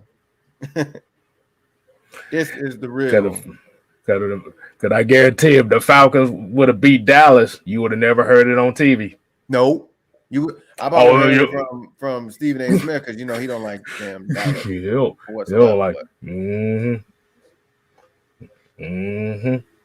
But we got anything else? Yeah, Carolina blew out Arizona. Yep. Yeah. But Kyler Murray didn't play. Yep, he didn't play. They still had a defense, so. Right. But Kyler Murray still didn't play. So that's true. But I was saying like, we got anything else for the people? Or y'all want to just go ahead and do Q&A right now? Let's go. I thought we were gonna go over the keys. Did we go over that already? Yeah, we kind of did already. We already did. But the thing was, it wasn't structured as the keys, but we kind of explained it like basically just talking about Mike Davis ass need to show up and shit like Right. Stop the run. Yeah. Stop the we kind of hit all the keys, but we structurally didn't do it like that. Hey, look, at least we ain't got. Well, damn, it's gonna suck because we gotta wait a whole another week for us to play again. So this is it right here. Yeah. Yeah, that is true. But like I said, it's a Thursday night game. You'd only act in town. You just got embarrassed by the quintessential Super Bowl favorites in the NFC, which is the Cowboys every year. Yeah. So you better come out and bust some ass. That's all you gotta do. Every year. They the Super Bowl. Super Bowl every year. Hold on, we got one right here. X factors for Thursday on both sides of the ball. Start it off, Juke. Start it off. The minister starts it off. X factors. On defense, it got to be everybody on the defensive line. Every single person. Every single person. It's not one person. That's the problem. And if you go look at what Dean Pease said today in his presser, we need everybody to do your job. Everybody. We don't need you to do the guy next to you's job. You need to do your job. If your job is to stay in a certain gap, stay in that gap. Just do your job. If you do the fundamental things correct, Dean Pease defense is very structured, and that's the reason why he plays Steven Means. Like, we like, why he playing Steven Means? Why is he playing these veteran guys? Because he wants guys that go all out at doing a role, playing a role. He don't want you to be a superstar. He wants you to do what the play calls for you to do. That's all Dean Pease wants you to do. If you stick to the game plan and the blueprint, we'll be fine. You don't have to do nothing spectacular. The Patriots are an average team. Like, everybody's looking at the Patriots and they're on a win streak. Yeah, they're on a win streak. Yeah, they just blew out the Browns. But they're not an explosive team. They're just a fundamentally sound team. And that's pretty much been New England's blueprint from day one. That was their mantra, do your job. So Dean Pease, being a former coach of the New England Patriots, he knows that Bill Belichick, they're going to have their guys ready to play. And he talked about it. Dave Ragone talked about it. What the Patriots are not going to do, they're not going to beat themselves. So in this game, X factor on defense is the defensive line. The reason I say that, and I talked about this a little bit in my video, so go over to TalkSports and check out my video I did earlier. I talked about the Atlanta Falcons and their chances of making the playoffs. Basically, it comes down to you're doing the small things. We talk about those 1 to 2 to 3 to 4 plays in a game that's either going to swing the game and the momentum your direction. In this last game, we forget about early in the game, Eric Harris has a pick 6 if he just catches the ball. Like, it's those type of plays that you have to make to win the game. You forgot one more play too. The Russell Gage drop pass in the red zone. Yeah. Oh, yeah. Yeah. And then on offense, my X factor on offense, it's going to be the running game. Like, we keep looking at these receivers, and Mike was talking about the Oompa Loompas and they're little and all of that. At the end of the day, Arthur Smith's bread and butter is running the football. He talked about when he came here, he was going to change the culture. What is KStylzz? What's your favorite line? Run the damn ball. That's it. We got to go back to it. Stop falling in love with the pass and do what your bread and butter is. Run the football. Move another man against his will. That's what the Patriots do well. They don't do nothing flashy. They just line up between the lines and say, we're tougher, we're bigger, we're stronger than you. We're going to push you around the field. We're not going to throw the ball all over the place like Patrick Mahomes. We're not going to throw the ball all over the place like the Rams. If you watch the game between the Rams and the 49ers lined up and gave the ball to Deebo Samuel and ran it down their throat. That's pretty much what they did the whole game. So that's what the fundamentals. We got to get back to the fundamentals of football. It's not about the flash. Like Kyle Pitts in this game, I don't expect Kyle Pitts to go off because we know that Bill Belichick is going to take away what you do best. So in this game, you're going to have to run the football. So whoever that is in that backfield, if Mike Davis come out here slacking, put Wayne Gallman in, put Quadre Olsen, whoever is ready to play and is running with that right attitude, and they're not dancing, they're hitting the hole. Wayne Gallman in this last game, even though the game was out of hand, he was running hard. So Mike Davis come out here tippy toeing, take him out the game, man. Put somebody in that's going one cut and hit the hole. So in this game, it's going to be the running backs and the defensive line. To me, you got to win the line of scrimmage in this game. That's what this game is about. Hey, Mean Red Machine, appreciate the love, man. Appreciate the love. But before I get to what I was laughing at, we get to this $2 super chat here. That had me $2. He said, Jerron Way said, by the time we got rid of Jacob to Tui Fruity. Oh man, he was good. He was good. It's just the issues, just like they said earlier, they're starting to weed out most of the previous regime players now. They weeding them out one by one. You notice we haven't seen John Kaminsky at all this year. Nope. But Stone Decatur came with some crazy ass shit. He talked about we need Matt Ryan to run the ball. Mike, go ahead and do the infamous. Oh man, look what y'all done did now. Oh hell no. Like, He like Ryan, run the ball. But them eyes went like, boy, hell no, he already getting hit in the pocket. You want some more free shots on him too? But X factors. Offensively, is going like we just said. Cordell Patterson most likely would not be playing. Yep. So Kyle Pitts is really your main offensive receiving weapon that is actually been consistent the last few games. Wayne Gallman, and the way Wayne Gallman ran when he got his opportunity, he's gonna have to be the X factor this game offensively. Because they need a north and south runner right now, and Mike Davis is not providing that north-south ability. Like I said, my thing with Mike Davis and the main problem that I see with him is he looks for more contact than he is looking for holes to run through. And you can kind of tell by the way he runs. But like I said, Wayne Gallman, his one cut north-south ability is definitely what this running game is definitely going to need offensively. Defensively,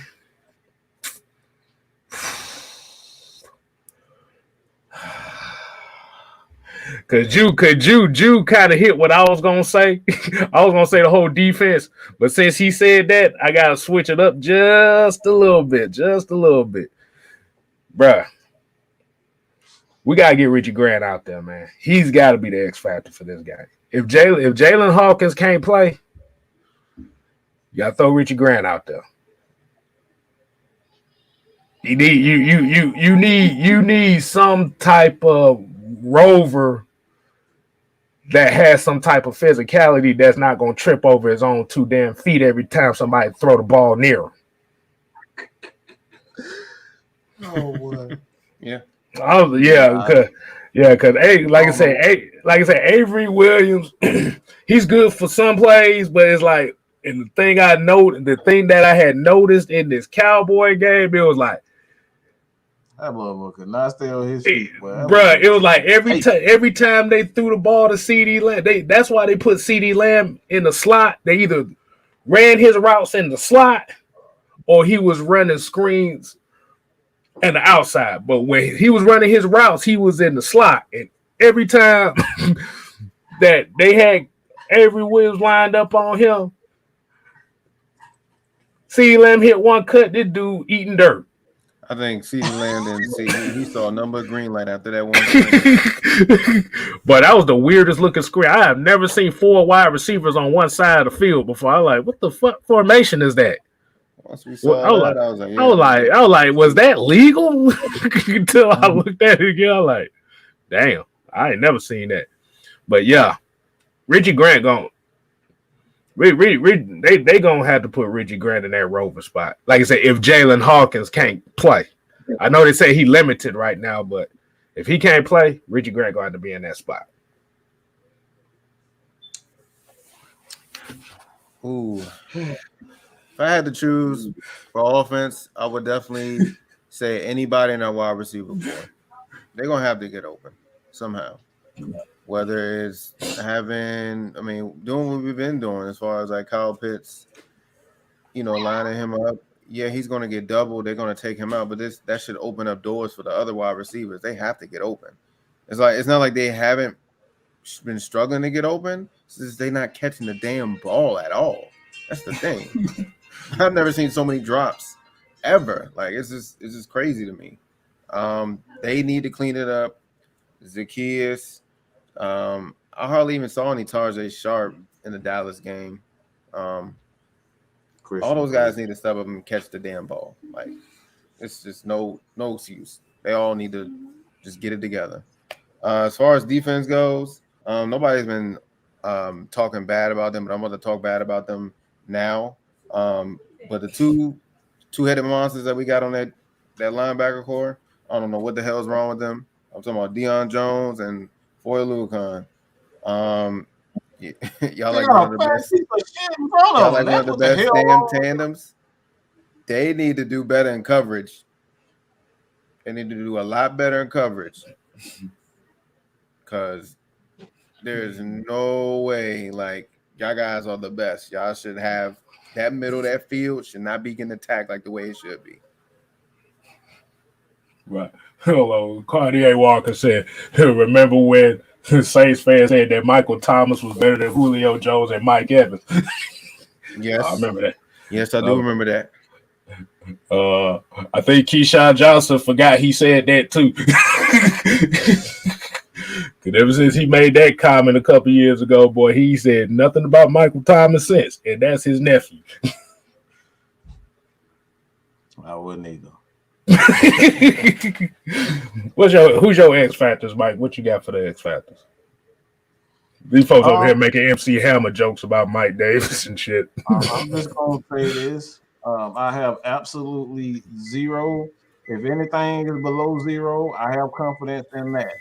I have negative 999 confidence in Mike Davis. All right, like I believe, look, just like that, no confidence whatsoever, none whatsoever.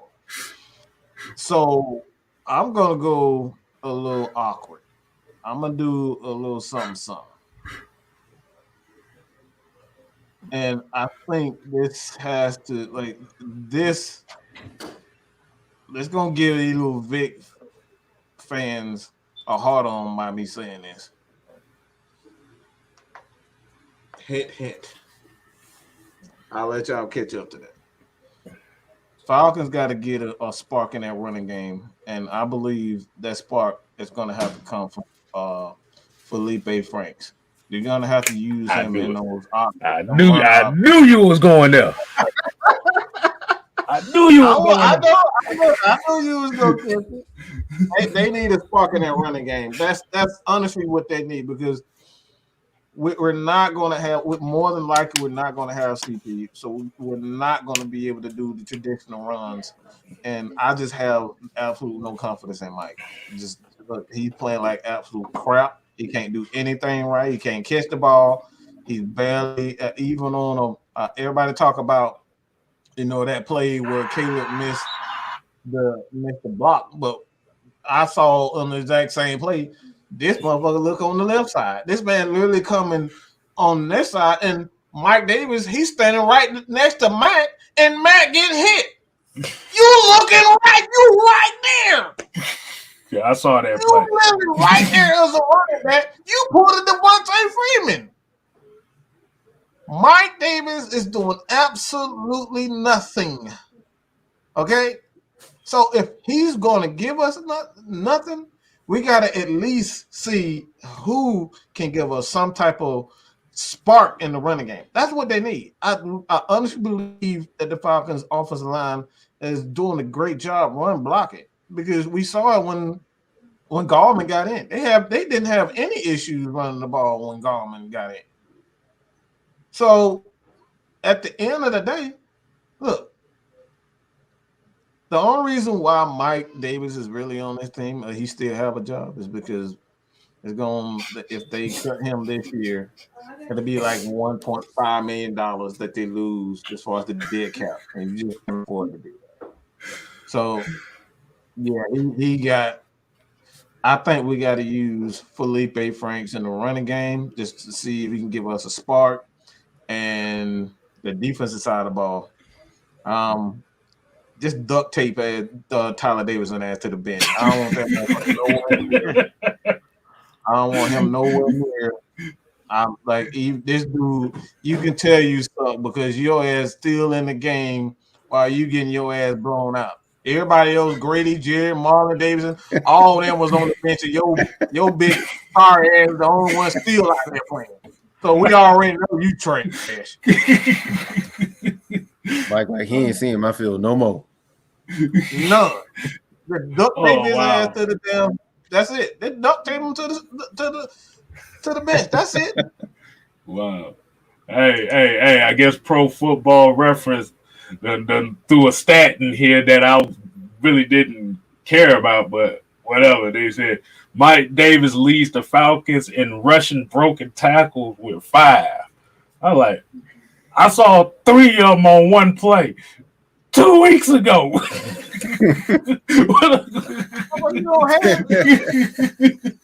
All you get is 1 yard, and that's it. You break that one tackle, and then you go for 1 more yard.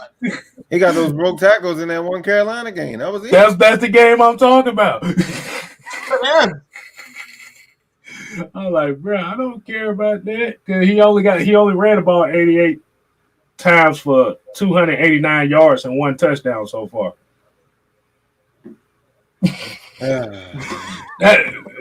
That's a goal line back, bro. Utilize him as a goal line back, please. That's it. He said, "Gorilla glue Tyler Davidson to the bench." Bro, I cancel his flight ticket. But like, hey, I'm gonna send your ass to Albuquerque, New Mexico, or some shit like that. Oh, you gonna send him to Albuquerque? Boy, we gonna send your ass to the Georgia Force football team if they still exist. I was about to say, you know damn well they don't exist. Come on, man. Exactly. Just that they exist just as much as how good he is on the field. Hey, throw them questions in there, man. It's the Q&A section. Y'all throw them questions in there, man. We just gonna keep cracking jokes until y'all got some damn questions. But yeah, that's what I'm thinking. Like Gallman, like I say, the way Gallman was running, he kind of reminded me of Tevin Coleman, just one cut and go. Mm-hmm. And that's what Cordero Patterson does too. He's one cut and go. Like I said, Mike Davis is trying to pinball his way through. I don't know if y'all remember when y'all used to have them, where y'all used to be in school and be on the computer. They used to have that Space Cadet pinball game. Oh my God, bro! That's Mike Davis right there.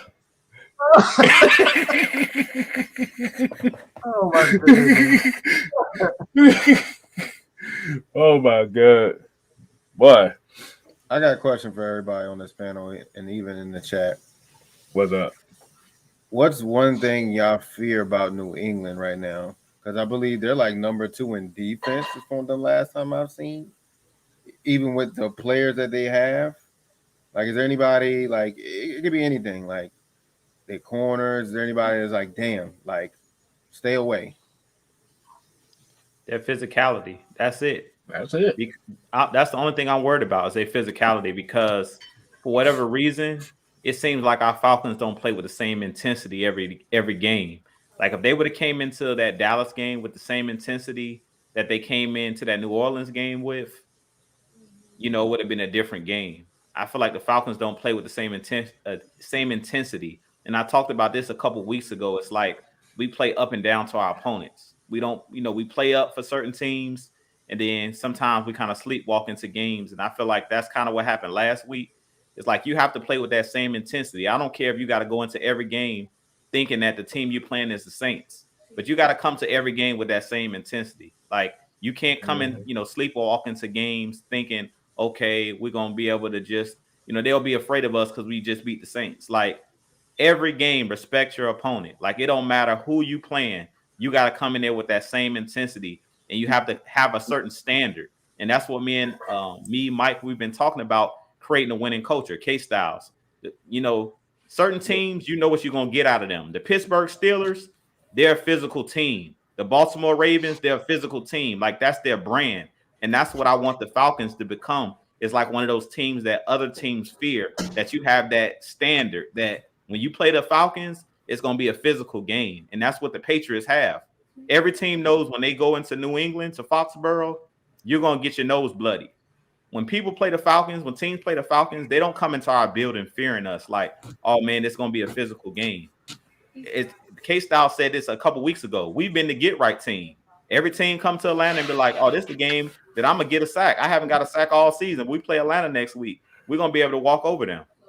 That's how teams have thought about us for the last couple years. We have to change that mentality to be one of those teams that teams actually fear us, that when we play the Falcons, we might not beat them, but we're going to come in walking, we're going to go out limping. Like, that's just how we got to approach it. And when I think of teams like the Steelers, the Ravens, the Patriots, I think about teams that have that physical standard, that when you go play them, you know what they're about. I don't care who's coaching that team.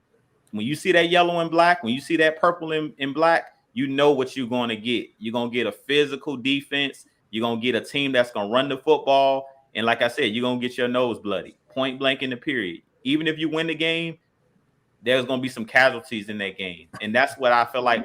People don't fear us like that. They don't look at the Falcons in that way. But we have to change that, like, to make teams actually fear us. Until we do that, teams going to continue to walk over us. So we got to continue to build that culture. And I believe Dean Pease and Arthur Smith are changing that culture as we speak. And that's why we're seeing the turnover in the players. Because a lot of the players, when you've been instilled to play a certain type of way and be like a soft team, it takes time to get used to this is how we do things now. And that's what they're doing. They're slowly but surely changing the culture of the team, that we're no longer this soft team that's just going to throw the ball every play. We're going to be a team that's going to push other teams around, and we're going to be the bullies. The Falcons are not known as the bullies. We've been the team that's been getting picked on. We got to learn how to change that narrative, man, and be that team. Like I said, football is a physical sport. You got to be a team that's going to intimidate other teams, period. Football is a sport where you got to intimidate. It's a reason. Right. Like, you got to toe that line. And that's why I talk about having those players. We talked about this when we had Wiz on, talking about Dallas. Dallas will go out and get players, or we say convicts, whatever you want to say. They'll go get a player that's on edgy, that's going to toe the line, that may even go over the edge sometimes. But sometimes that's what you need. You need some of them players that at times they're going to go over the edge because other teams fear that, period. You might get a flag or whatever, but at some point you got to set a tone. And that tone got to be, you can't just come across the middle. You're not just going to run the football all day. You're not going to just push us around. You got to go out there and make those guys feel that, inflict pain, and initiate fear. If teams don't fear you, you're going to get walked over. And that's what we've been seeing. Carolina came in our building and pretty much ran through us. Is that simple? Hey, you see this comment right here? I read it. It's very interesting that I didn't even think about. So y'all notice every game that we dropped easy picks, we lost. Buccaneers, Fabian Monroe, Washington, Eric Harris, and Deron Harmon. Panthers, and Cowboys, Eric Harris. Right, and they're in the right spots to make the play. They just don't come down with the ball. Do you see the common theme of that right there? All the veterans dropping picks. Yeah. I know a lot of people are carving up Fabian Monroe. Like, to me, he has his games. I will say that. He will have his games where he does pretty decent. I think the real reason why I like him so much because he's more physical. Like, we always had like a number 2 corner that was always super like penalized. I'm gonna throw out the obvious one. Robert Alford was always that penalized one. was never really that physical. He Mhm. was just that speed guy. Mhm. But Fabian is more physical. He's excellent at tackling.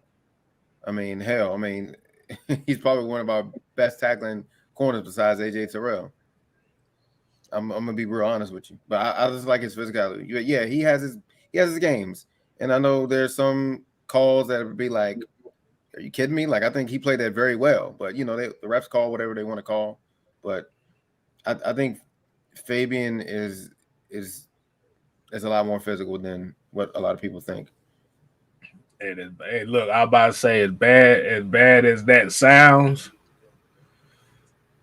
can't nobody get no worse as a Falcons number 2 corner than Jason Webster. If you real Falcon fans and you remember that, Fabian Monroe was doing all right. I'm just gonna say that. I can say one, but I think he was a slot. But I think at one point he was our number 2.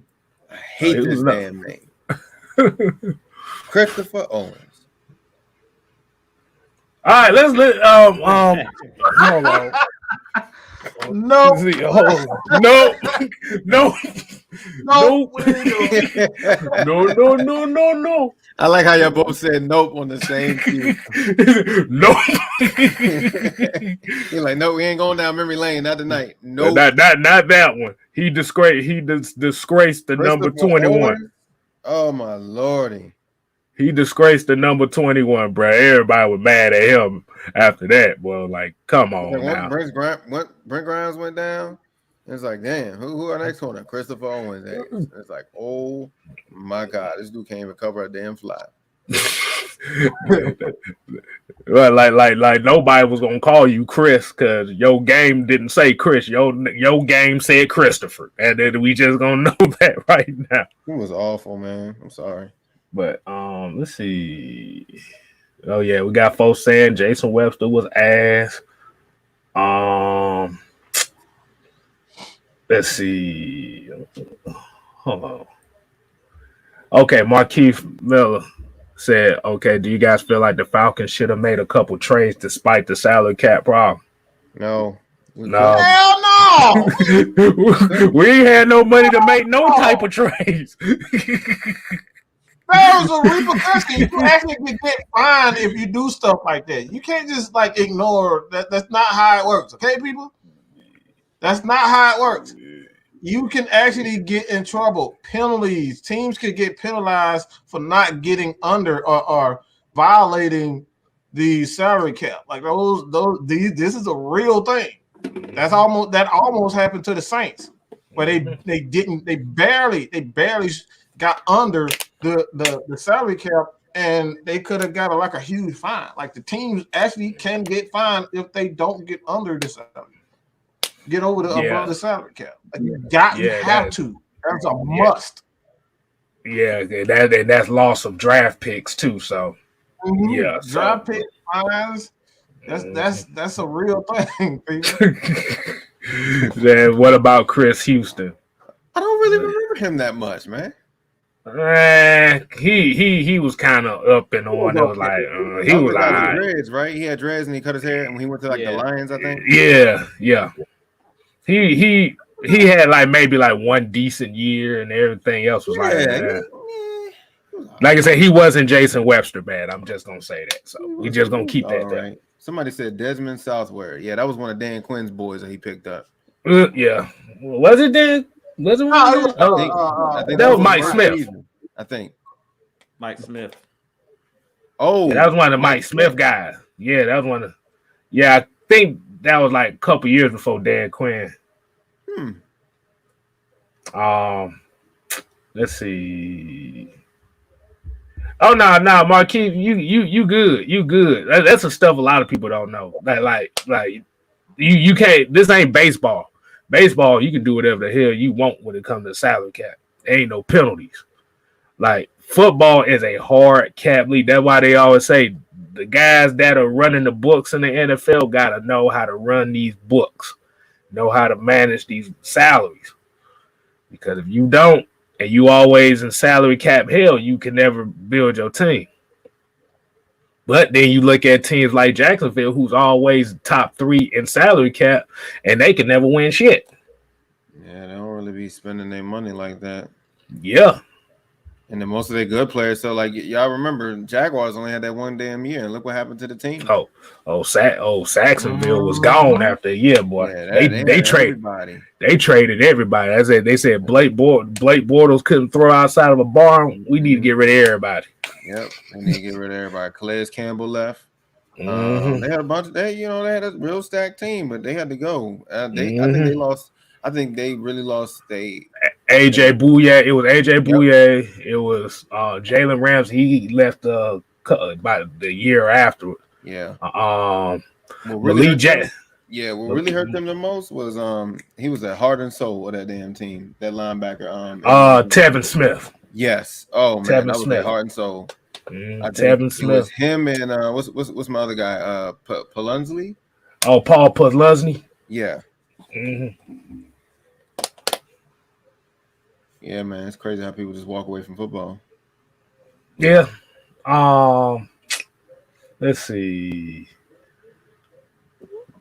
How Triple G ain't shit for these. How many tackles would Eric Harris miss on Thursday?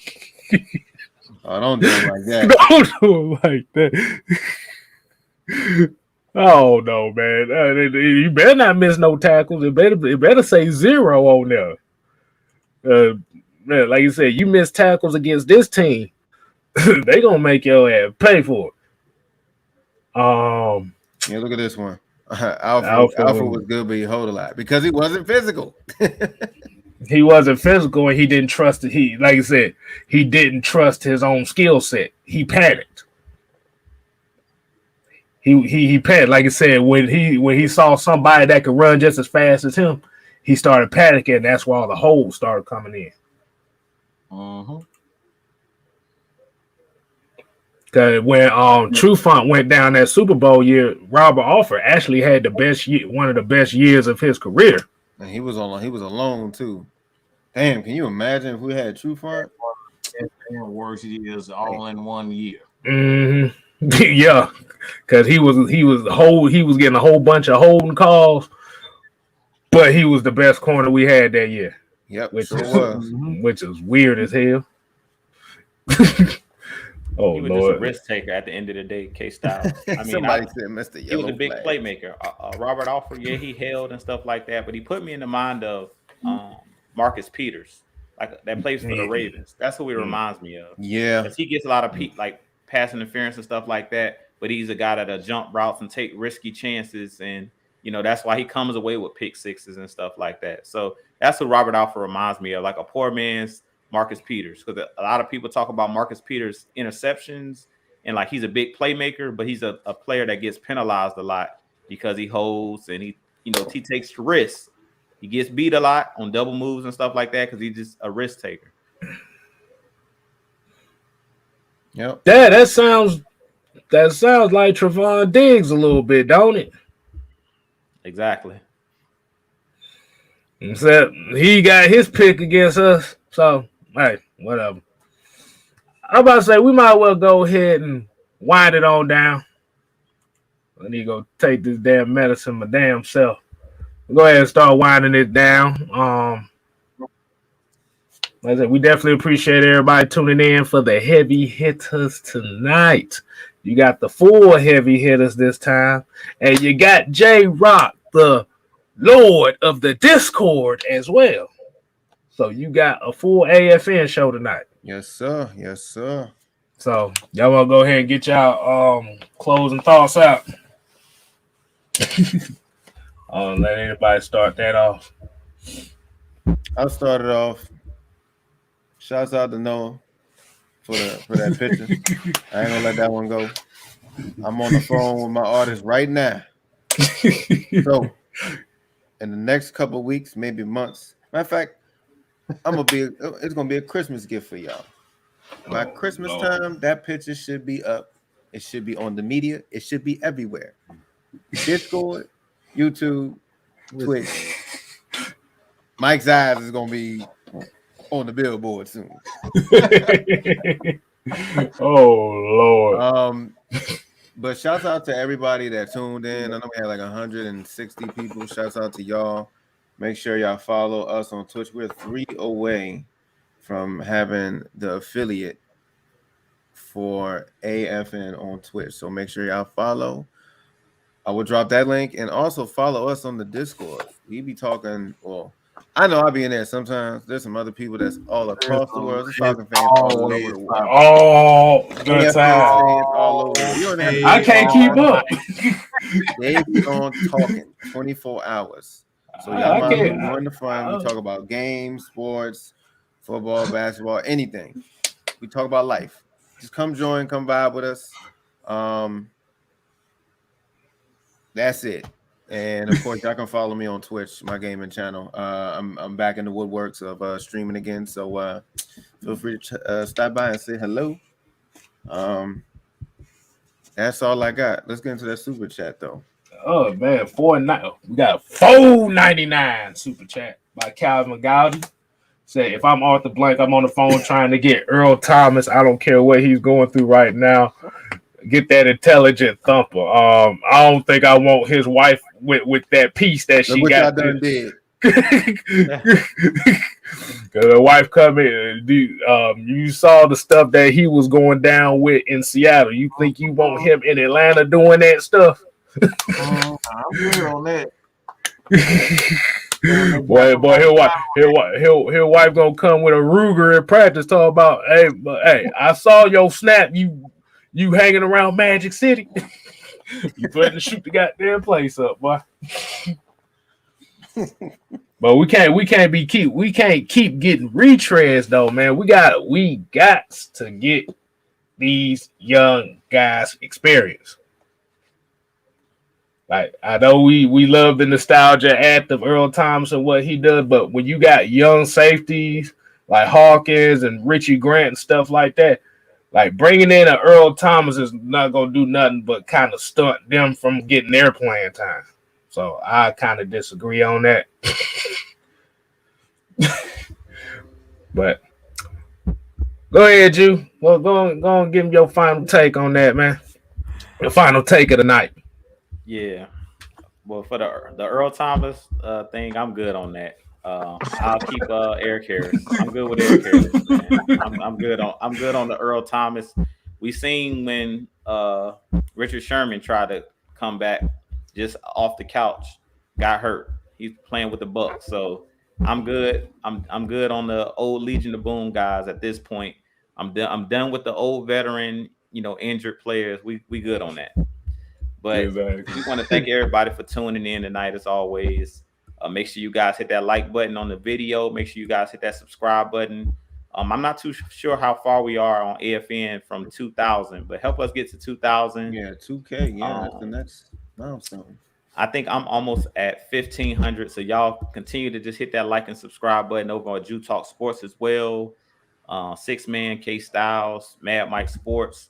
We appreciate you guys.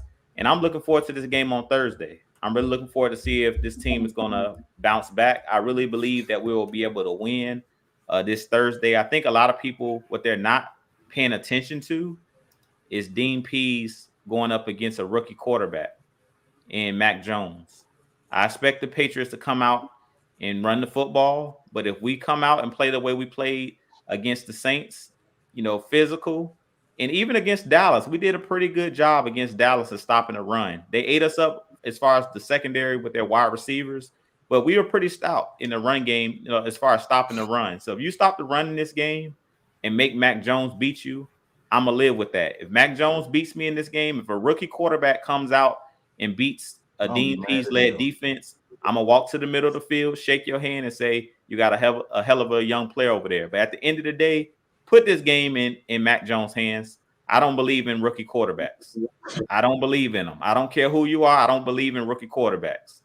So I'm rolling with Matt Ryan and the Atlanta Falcons. I think Mac Jones has a chance to be one of the better young quarterbacks in the game, but he's still a rookie at the end of the day. And I think that Dean Pease is going to show a lot of exotic things to try to confuse the young quarterback. So I definitely think in this game, we're kind of overlooking that Mac Jones, yes, he's playing well, but he's still a rookie. So at the end of the day, we know that rookies have highs and they have lows. And that's what we're dealing with here in Atlanta with a lot of these young guys, Richie Grant, Avery Williams. It's the same thing goes for Mac Jones. He's still a rookie at the end of the day. He's still learning the game. So at the end of the day, I think in this game, you may see an interception in this game, especially if we have a guy like Jalen Hawkins or Richie Grant playing in this game. I could really see Mac Jones turning the ball over in this game, especially if we come out and we stop the run. So that'll be the number one thing. If I'm Dean Pease, I'm preaching stop the run. That's our first objective in this game. Make Mac Jones beat you. If Mac Jones can beat you with those wide receivers that he have, we talk about our wide receivers, but the Patriots wide receivers are not much better. They don't have a legitimate number one receiver over there. They have Nelson Aguilar, Kendrick Bourne, I believe his name is. I think Jonnu Smith is hurt. So they don't have, they have a lot. Jacoby Myers. They have a lot of guys that are third, fourth round picks, fifth round picks. So they're banged up as well, and they don't have great wide receivers either. So in this game, it's going to be about the defense and about stopping the run. We do that, I think that the Falcons can pull out a victory come Thursday. Okay. Well, like I said, we definitely appreciate it. Like I said, I'm gonna go ahead and go next. I'm definitely appreciate everybody tuning in. Like I said, y'all make sure y'all continue to support everybody. Like I said, Bad Mike Sports, Jew Talk Sports, your boy 6-Man KStylzz.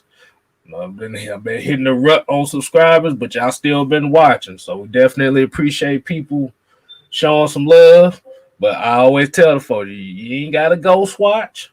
If you like what you see, hit the subscribe button. Trying to get on the road to 600. I got about 85 more to go. But we're going to get there. But main thing I say is, and like I said, and I know this is the first show I done did in about a week. Only thing I just say to the people, man, like I said, y'all just stay on top of your health, man. Don't wait till it's too late to find out something's wrong. So definitely, like I said, if you ain't did the yearly checkup things, anything like that, I advise people to go ahead and do it. Because look, I was about to say, you would rather know what's going on than instead of waiting till it's too late to know what's going on there, because you might not get a second chance to get that corrected. So yeah, I'm glad to be back.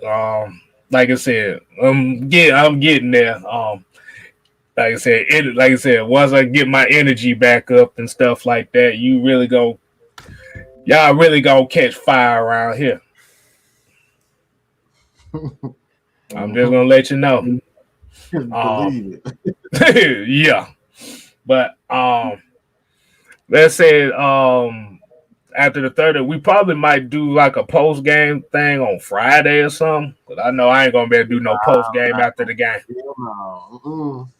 Yeah, I gotta go work. I gotta go work that next morning. I can't afford to do no damn post. I might not. I'm trying to contemplate if I'm gonna do the 6-man convo Thursday if the game is gonna start at 7:30. If I don't do it, like I said, you just gonna get kind of like an expectation video from me that day. So like I said, I don't want to rush through no stream just to get to a game. That ain't what y'all come to see. But definitely, like I said, appreciate it, Brandon. Yeah, like I said, just take care of yourselves, man. Like I said, do whatever you got to do to try to live as long as you want to live. And that's all I got to say on that, man. We're going to give it to the closer. Bad Mike. Congratulations, Cartier Walker. Oh, man. Congratulations, man. Congratulations. Oh, absolutely. Congrats, man. Oh, man. Yeah, man.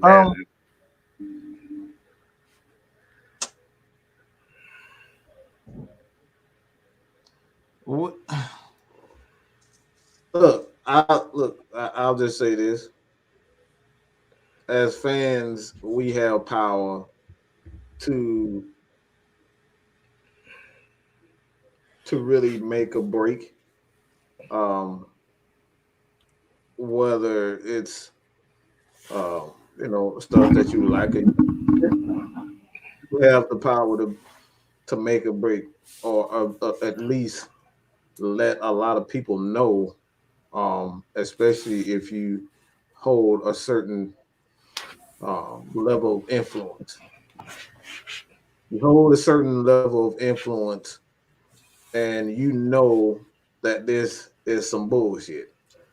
You know, we know, they know it's some bullshit. You know that it's bull. Don't be afraid. Call me out. Called you out. Call us all out. Don't be afraid. Because one of the reasons why Falcons Twitter and Falcons media is so toxic is because we don't hold a lot of these content creators responsible for what they say. We just, all right. Look, I'm gonna let you just talk and say whatever. I'm one of these people that believes if you're a content creator and you have a certain amount of influence, your ass need to be called out. You need to hold like you it's an obligation. It's an obligation to get things right. It's an obligation for you to lead people the right way. Lead people the right way. Don't just bash a player because you just tired of seeing them. Don't just bash the coach because you tired of seeing them and you won't change and you just so fixated on your narrative. Let's lead the people the right way. Let's look when people come to us with questions. People come up with questions. Give them the proper information and not some shit that you're just trying to make up because you want it to take off. I want Arthur Smith gone because I don't like him. I want Arthur Smith gone because he told me off in the press conference. Like, come on, bro. Like at the end of the day, fans, we have that power to put the people who are really doing things the right way, who are really positive, all right, and mean well. We have the power to really make these people, put these guys in the forefront, whether it's me, whether it's J-Rock, whether it's whomever. Let's do that as fans. Let's speak up for the people that's doing things the right way. Let's speak up for the people that's really, and for a fact, they got some fire-ass content, and look, they need to be seen. That's what we need to stop. Stop promoting the bullshit that y'all know is garbage. Y'all know they're not talking the truth, and they're just making up stuff just to be making up stuff because they need clicks. Let's reward the people who are really doing great jobs. And that's all I got to say, bro. Let's reward people who are really doing a great job. And not because we like them or he's my best friend or she's my best friend. Reward the people who are really doing great things. And that's all I got to say about that, man. Man. But shouts out to Carter Walker for this. He was talking about thanks everyone. Love y'all. I know it's football, but that shit makes us come together from all over. We all we got. Yes, sir. Congratulations on that. That's gotta be that's good. That's yeah. Mm-hmm. Yeah, enjoy it, man. Because these kids, they need their fathers in their lives, and that's one of the problems, especially in our Black community that we face is a lot of kids without their fathers. So, absolutely. So congratulations, man. And like I said, I know you gonna do the damn thing with your son. So we always got hope for the fathers. Because the fathers don't get no love like that. You got that. You did right about that. I got one final thing I want to say, and then I'm gonna shut up for the rest of the night. What you got for us? That man Noah has lost his goddamn mind. Oh Noah, my God. go ahead. If possible, can you go ahead and expose the link to everybody in the chat? And the next time AFN goes on live, if y'all have seen it, I'm hoping he'll drop the photo and the link. But this man is so damn quick. Look at Mike. Mike's like, God damn. Mike turned into a gift, y'all. Already. A whole gift. Do y'all want to see it? Let me know in the chat. Oh Lord. A whole gift. Oh boy. Thanks to Noah. Everybody shouts out to Noah for that one. Oh boy. He done got the job. See? Me and you gonna have a private talk, sir, because you got it done. Go ahead and expose the link. Drop the link. Drop the link. Drop the link. Drop the. He said, "Oh, he don't know how to drop it on his side." It's all good. I'll do you a favor. Hold on. Give me one moment here. Noah done lost his damn. But Cartier said he got 5 kids. I like, yeah, you got a basketball squad over there, bro. But still, congratulations. But still, that's what good fathers do. Oh Lord. What the hell you about to? What? I'm to see what the hell you about to have us doing. Put this bigger. All right, y'all. Y'all want to see this? Go ahead. Put you already said something about it. Might as well go ahead and show. All right, feast your eyes. This is Noah. Noah's real quick with this. Come on, Mike. I know you want to see this.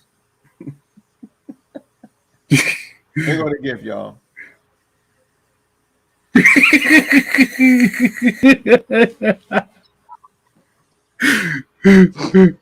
Y'all done, look, he done. That's that. That's it. That is it. That's it right there. That's that look. That's all it takes. That's all I wanted. That's it. That's it. Look, that's that. Boy, what the fuck is you talking about? Look, exactly. The fuck is you talking about? Matter of fact, what I'm gonna do probably probably when the show ends, I'm definitely gonna put that in the Discord. So if y'all in the Discord, that's gonna be in there. That's gonna be the new gift for the AFN channel. Hey, look, that's gonna be the look he give every time Mike Davis runs the ball for 1 yard or less.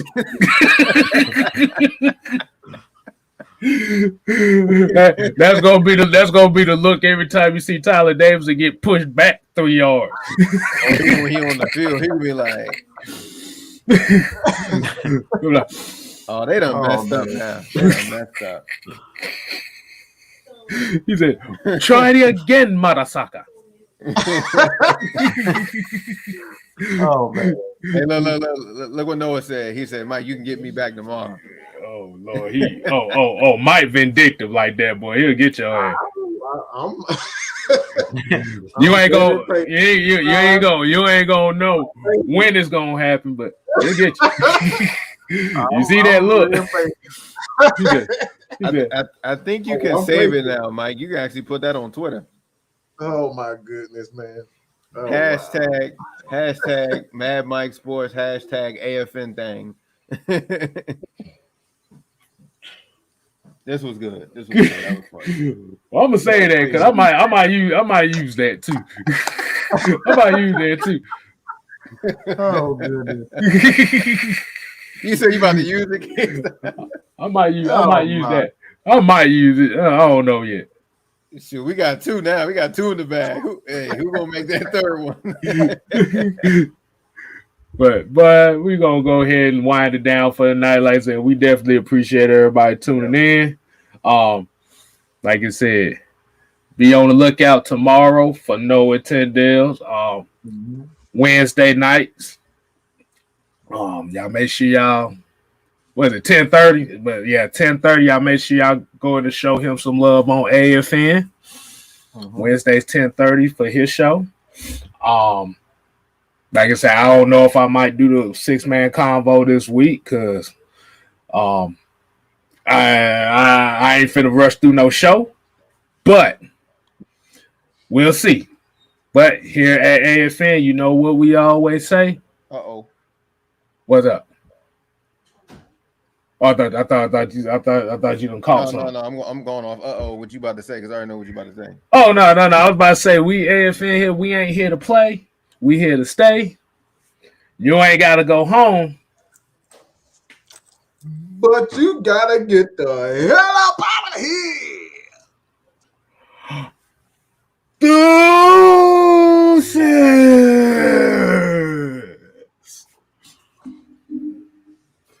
Yeah. The hell was that?